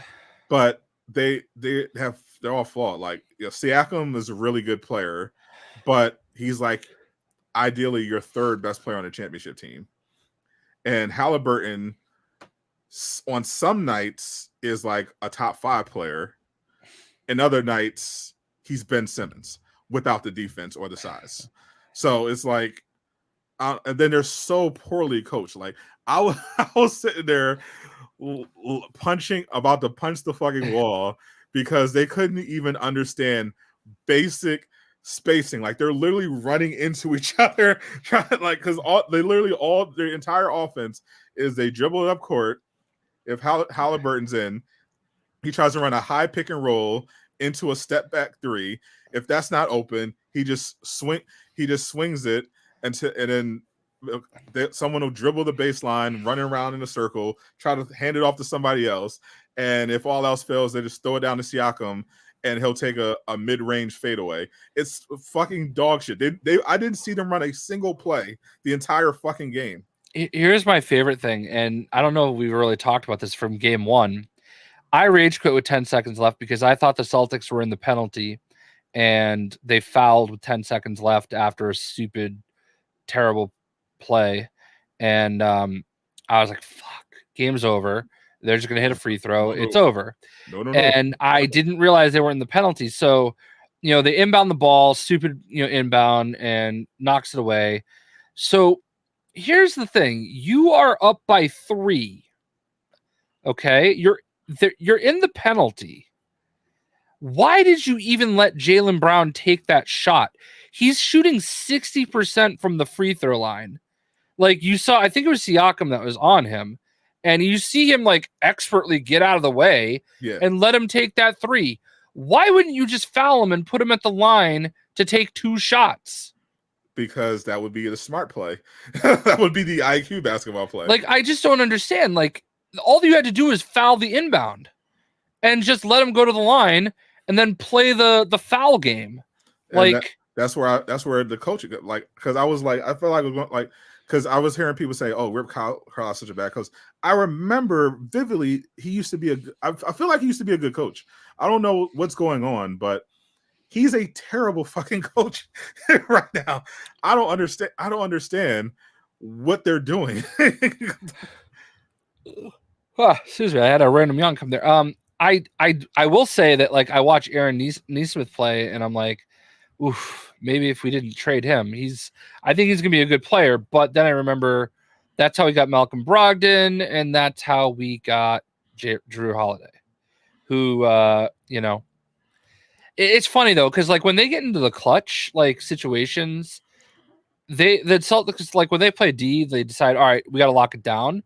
Like, I'm not that worried. Like, I think Siakam had that run in game 2. And Jaylen took that personally.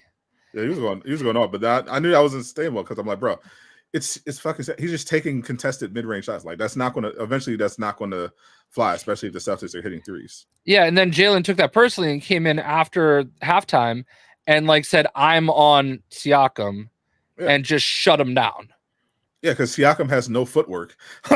he's tall. He's got decent touch, but like he played basketball late and he picked it up late, and it shows. Like he's come a long way, but if you see his footwork in the post, it's still super awkward. and he doesn't have a lot of even though he's 29, he still doesn't have a lot of polish down there. So I'm like, okay, he could get a heater, but that's not going to be sustainable. Like, he's not a great ISO player. He's just not. And if they're relying on past those Siakam post phase, they're not going to win the game. I don't like. I do worry about playing Minnesota. That's not a good matchup for the Celtics. Oh, not at all. because like they have a lot of traditional bigs, and the Celtics just don't play that way. Yeah. So like the one benefit they have, assuming Porzingis, can walk, is they're not going to really have anywhere to hide Gobert. He's not going to be able to camp in the paint because he's going to have to guard somebody. Like they play relatively small, but I'm assuming they're going to start Horford alongside Porzingis. So he's got to guard one of them. I don't think they will. I mean, I think they're gonna. I mean, I know Horford will come in, but like, who do you sit? You're not going to sit Derek White. I mean, are you gonna have Tatum guard Cat? I think he could do it like enough. I mean, he could, but would you want him to be Cat's primary defender? I mean, I feel like they'll make up for it somewhere else. Yeah, like I mean that then because then and Tatum will go to those stretches where he kind of disappears, but that's the beauty of the Celtics team is like Derek White is a really good player, and Anthony Edwards is going to be guarded probably. I'm sure, but I mean, we're talking about like top tier teams of the league, Yeah. Like when you've got the Celtics 5 out there, like all of them can shoot, Yep, can't leave any of them open. Yeah, so it's like, it's gonna happen at some point, but yeah, I just it's not the I feel like they definitely match up better with Dallas. I'm pretty sure we blew them out at one point this year. But it's the regular season. Agreed. I am very much a big the regular season is whatever, but like I also know that there is something personal with Kyrie. I know some of those players were not thrilled. Oh, for sure. But so I do feel like that would I feel like that's one of those series where they would not have those momentary lulls where they like fall asleep. I'm personally hoping that I get to see Kyrie win a championship on Boston's home floor. Yeah, and step. Trust me, you will see nothing but like I've got the video. I literally have the video saved of his absolutely stupid. Oh, gee, shucks, guys! If you'll have me back, I want to come back to Boston and finish my career with the Celtics. That might be my favorite thing Kyrie has ever done. Fuck over Boston. I'll forever love Kyrie for that. Well, I mean, yeah, I saw. I mean, I saw the Cavs fired Bickerstaff. I mean, we all kind of saw that coming. I mean, you lose. Like we thought they were going to lose in the first round to the Magic. Before they pulled it together. But I mean, we already knew that team was on the way out because they. And I don't know if it's necessarily. Obviously, we always every time I feel like a coach is fired, you start hearing the rumors. Oh, actually, he lost the locker room, and okay, maybe, but probably they just needed a scapegoat. Well, I heard that Garland and Mitchell want to split up, and I think there's validity to that because I remember when the Cavs started the season. They were pretty mid, and they were about to hit the panic button. And then they had this string of injuries, and Garland was forced to sit, and it was just Mitchell running the point, and then it just went on a heater. It's just like, speaking of Kyrie on a heater, it looks like he's on one now. They're up 1. So if you want to go watch the rest of that basketball game, I'm okay with it. Oh. Don't threaten me with a good time. The show has peaked anyway. Yeah, it was a great time. Had a lot of fun. Always good to have Highruler stopping by. Hold on, let me check and make sure we're not banned from the Marvel Rivals content creator program. I'm still there. Okay, so not banned yet. I'm there. Still there. All right, so we were not banned this week from the Marvel Rivals chat. We'll live to fight another day. Whitest dance ever. Oh, I wasn't going to say anything, but So for now, we're safe. I appreciate everyone hanging out. We had a lot of fun, as always. I appreciate Venta sticking around through basketball talk. Yeah, especially since it's like super early for her. Like it's like our start time of 8 p.m. is like 8 a.m. for her. So W's in the chat for Venta for showing love. Appreciate you. We appreciate you pretending to understand. It's what Jay does when we talk about anime. It is accurate. He Luffy and the Dragon Balls. You know what I mean? He doesn't know what the fuck I'm talking about, and we love him for it. Apparently, that's also how he's going to be when we talk about the Matrix. So, oh yeah. Well, in honor of Venta, I believe we should watch at some point Mad Max Furiosa and do a review. I hear it's a good movie. I mean, I saw the other one, so yeah. I might go. I mean, it has Chris Hemsworth and Anya Taylor-Joy, my baby. So I'm all of it. I'm all about it. Honestly, what we really need to do is get Highruler's mom to watch it, since apparently she loves her some Chris Hemsworth. Oh yeah. I she hated Love and Thunder, but I feel like she'll like this one. I need a review. All right. We should make that a segment. Highruler's mom reviews X movie. Oh yeah, So. I think that could definitely be a segment. I'll hit up Highruler about roping his mom into this. So appreciate everyone hanging out. Once again, we'll catch y'all next week, hopefully with an actual fucking PlayStation showcase. Jesus Christ, if one more day passes without that goddamn PlayStation showcase announcement, I'm going to scream. And Chrome should be back next week with us, so that'd be fun. If Jay remembers to send him an invite. And he might have to just fill in for me when I'm in LA for Summer Game Fest. Well, then that's definitely going to be my favorite episode. So looking forward to that one. The Black Power edition of the Aftershow podcast. I can't wait. Listen, I have a durag, okay? True. And he seasons his chicken. I learned this for the first time. Jay does not eat bland chicken, so nope. Credit where credit is due. So we'll catch y'all next time. I'm going to go watch Luka Doncic and Kyrie Irving cook. I'm Sadot the Gamer. I'm Casual Avenger. No, the fuck you're not. I'm JayShockblast. Zip it up, zip it out. Peace, my naysayers.